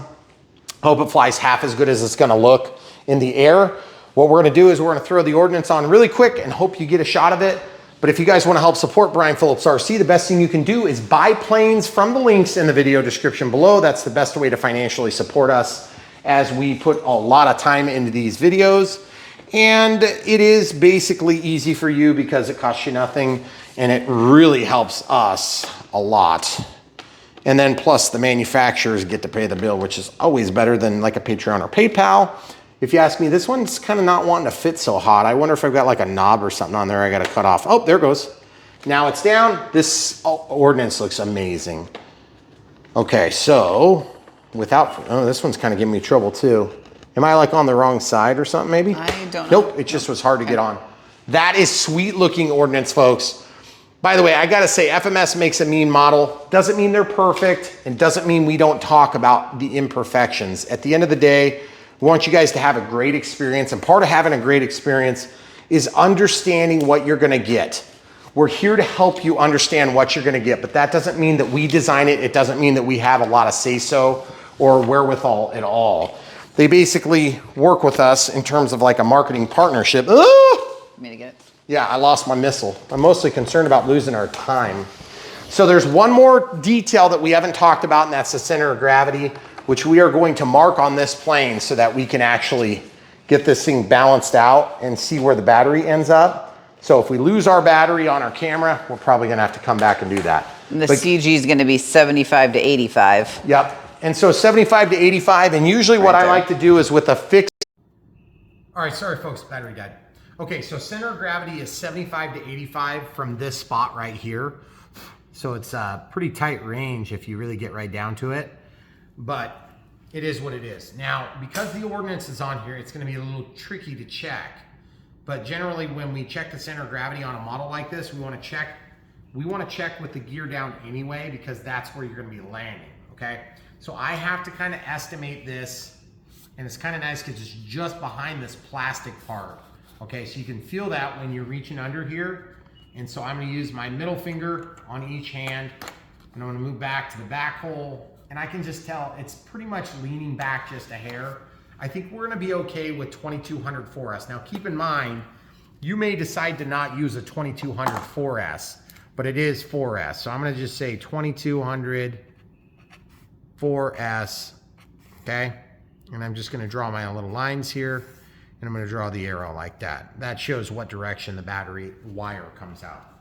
Now, that being said, when you fly these planes, the best way to land them is not usually with flaperons, but we've set ours up with flaperons, okay? So when you come into land, even though the flaperons are tempting, and they will probably help slow you down, if you find that they don't work, you can also reverse the direction of these to go upward, and they can act as spoilerons, okay? All you would have to do that is you would just scroll down to your flap system, and instead of a negative value, you just do a positive value. Instead of a negative value here, you do a positive value for the elevator correction. Or you just leave the elevator correction off. And then those will both go up together, and they become spoilerons. Spoilerons will bleed the lift off, and that allows you to get into a high alpha configuration, and it works really nice for landings. So I don't know which way this one's gonna work, but I wanna be able to slow it down on normal final, and I wanna be able to bring it in and flare it still if I can, which means sometimes then I shut the flaps off, go to normal flight mode when I actually get ready to touch down in ground effect. It's just the way it's always been on F-16s. You just don't know until you fly, okay? So that being said, calipers help us to measure this. We did measure that while the battery was charging up to 1%. So our apologies for losing you at the very end. We don't need to do that. And we know these videos are very long, time consuming, and detail packed. And that's part of the reason why we ask, when you do decide to buy one of these amazing products that you do like, check out the links in the video description below. And I wanted to give you guys a shot of this. So I'm gonna do that, and I'm kind of hollering because the camera crew does not have my mic plugged in. She has the charger plugged in. This thing looks phenomenal, okay? Now, are we gonna fly with all the ordnance? I honestly don't know. Probably at least once, but the truth is, I think this plane is going to fly okay with the ordnance. It's just gonna be draggy, and so it's gonna end up flying kind of doggy. Now, that being said, you're not gonna fly with ordnance if you pull your gear off, because I have no idea how you would touch down with grass ops. And the other thing is, I just wanted to point out, these things pull off forward, so you better remember to take your ventral fins off, because they are going to rip out on your first landing, unless you bring it in to grass that happens to be chest high, like we have out here right now. And that's only gonna be for a few more weeks, and then it's gonna be cut and harvested for hay. So if you have a field where you can land it in really tall grass, keep in mind, tall grass always seems like it's gonna protect your plane until it doesn't. So just word of the wise, you don't have to take my advice on that, because maybe your grass is softer than my grass, but the truth is it almost always dings the hell out of the planes, and I don't like the way it looks when they get dinged up like that. So I try to avoid it. That being said, really happy with the way this plane went together, despite its issues, which were not nothing. We did run into some problems, but they were minimal, and the decals actually turned out really nice, as you can see, and even with the rudder action, we don't seem to have any issues there. So very happy with that. FMS, great job on this model. It looks fantastic. Steerable nose gear does have a little bit of spring to it. I don't think it's enough. I think the wheels and tires specifically could be soft. Soft foam would be desirable on this model, and specifically because we fly off of a hard surface. Now, if you're flying off of a soft surface, like a geotextile fabric that's pulled tight, you may not have an issue with that. We fly off of concrete, so it's a smooth concrete runway, and so it does bounce the planes pretty hard unless you grease them in perfectly. So other thoughts, I like the fact that it flies on a 4S 2200. That's an economical size class. You're gonna be able to get it without breaking the bank. Am I flying on high volt packs? I'm not.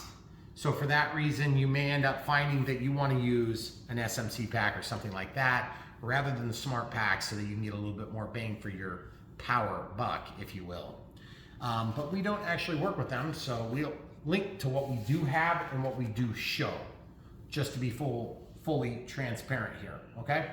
So also, let's talk about the steerable nose gear. I do not like the setup on that because it's really hard to get at the screw. If you need to make an adjustment, good luck with that.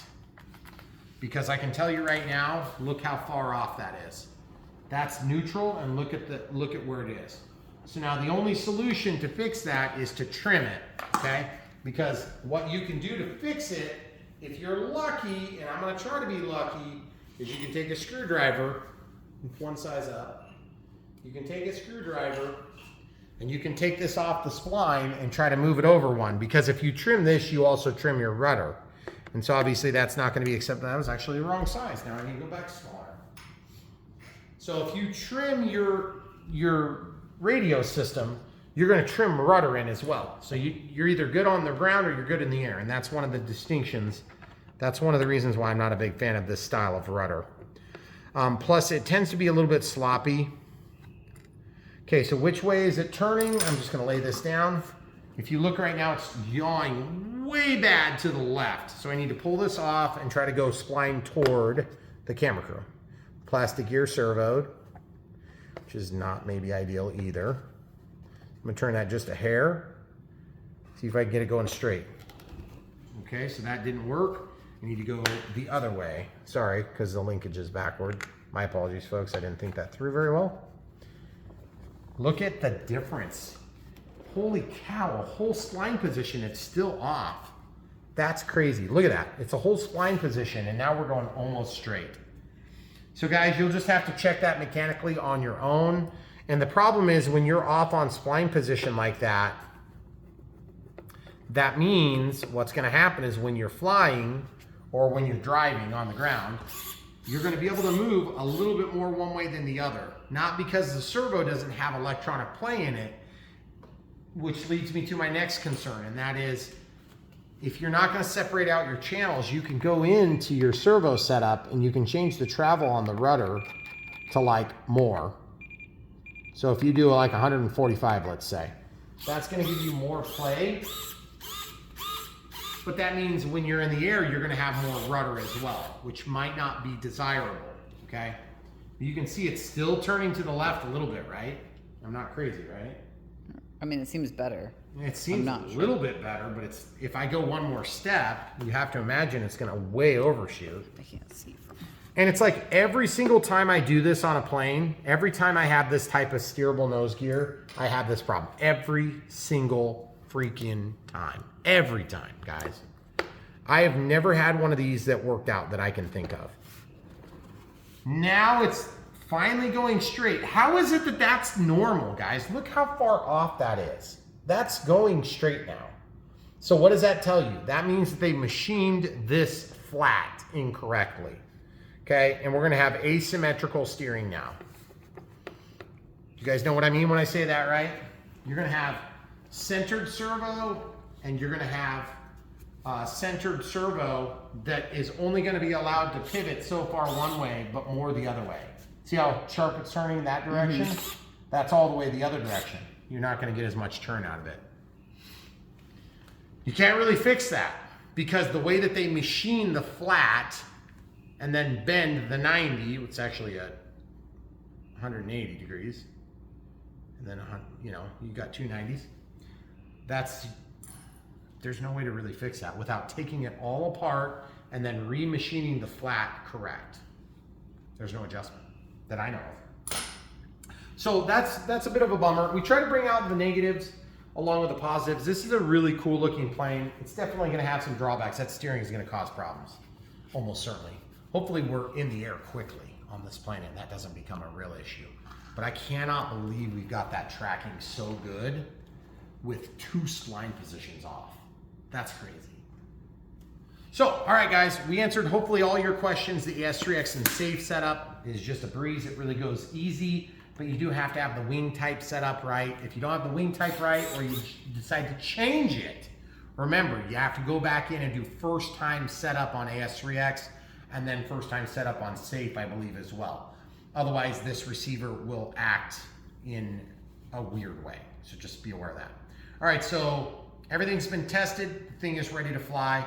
And we hope you guys enjoyed the video. Hopefully we answered all your questions and a little bit more that you didn't even think you needed to know. If we gave you even a little bit of value, smash the like button on the way out the door. And don't forget to come back. There is so much more content right around the corner. Thanks to our Patreons and YouTube members. If you want to become one, all you have to do is check out the links right at the top of the list of the video description below, just under the plain battery transmitter. And then also special thanks to people throwing special super thanks to us. We really appreciate that. If you don't like the super thanks model and you want to still support us financially, but you don't want to buy the plane, we have PayPal as well for one-time donations. We always appreciate those. But at the end of the day, we still firmly come back to the best way to support us on Brian Phillips RC is to help us to support the little ecosystem we have of working with manufacturers, hobby shops, and all that, which by the way, our links are available also at Brian Phillips RC, and it'll link you back to the videos or to the purchase for any of the models we've done. They're sorted by type and they're sorted by manufacturer, hobby shop, you know, whoever we happen to work with on a particular plane. So if you're looking for this, you would look in Warbirds, it'd be there. You could also find it in EDF jets and so on and so forth, okay? Or you could find it in FMS, okay? So if we happen to be doing a Horizon plane, it'd be under Horizon or it'd be under, you know, E-Flight or whatever. So we try to make it as easy as possible because we know there's, with a plethora of videos that we have on Brian Phillips RC here on YouTube, it's very difficult for you guys to know what we've done, and necessarily finding it might be tough because you have to find the exact vernacular that we used in the title to find it with a search engine on the playlist. You might almost be better to search Google if you're trying to search, and then you will find it as well. But the best thing you can do is go over to brianphillipsrc.com and you'll sort in our method. It's gonna make it a lot easier on you. Did I forget anything, camera crew? I don't think so. Sorry about the camera dying. Hopefully the audio is still good enough to be heard since our mics shut off since we're plugged into the charger. And FMS, good job with this model. Even with the complaints we have, I still think this model is beautiful. And also, don't let the wheels up, wheels down preference that I hold to necessarily be your preference. If you want to fly this thing around and you can put that down, stall it into tall grass or whatever, pull these gear off and let this thing shine with the ordnance and all, it's going to be absolutely beautiful looking. It's just not going to be for me because I don't want to tear the heck out of my planes. So hopefully that's it. All right, thanks for watching, guys. So much more right around the corner on Brian Phillips RC. Thanks for watching. We'll see you on the next one.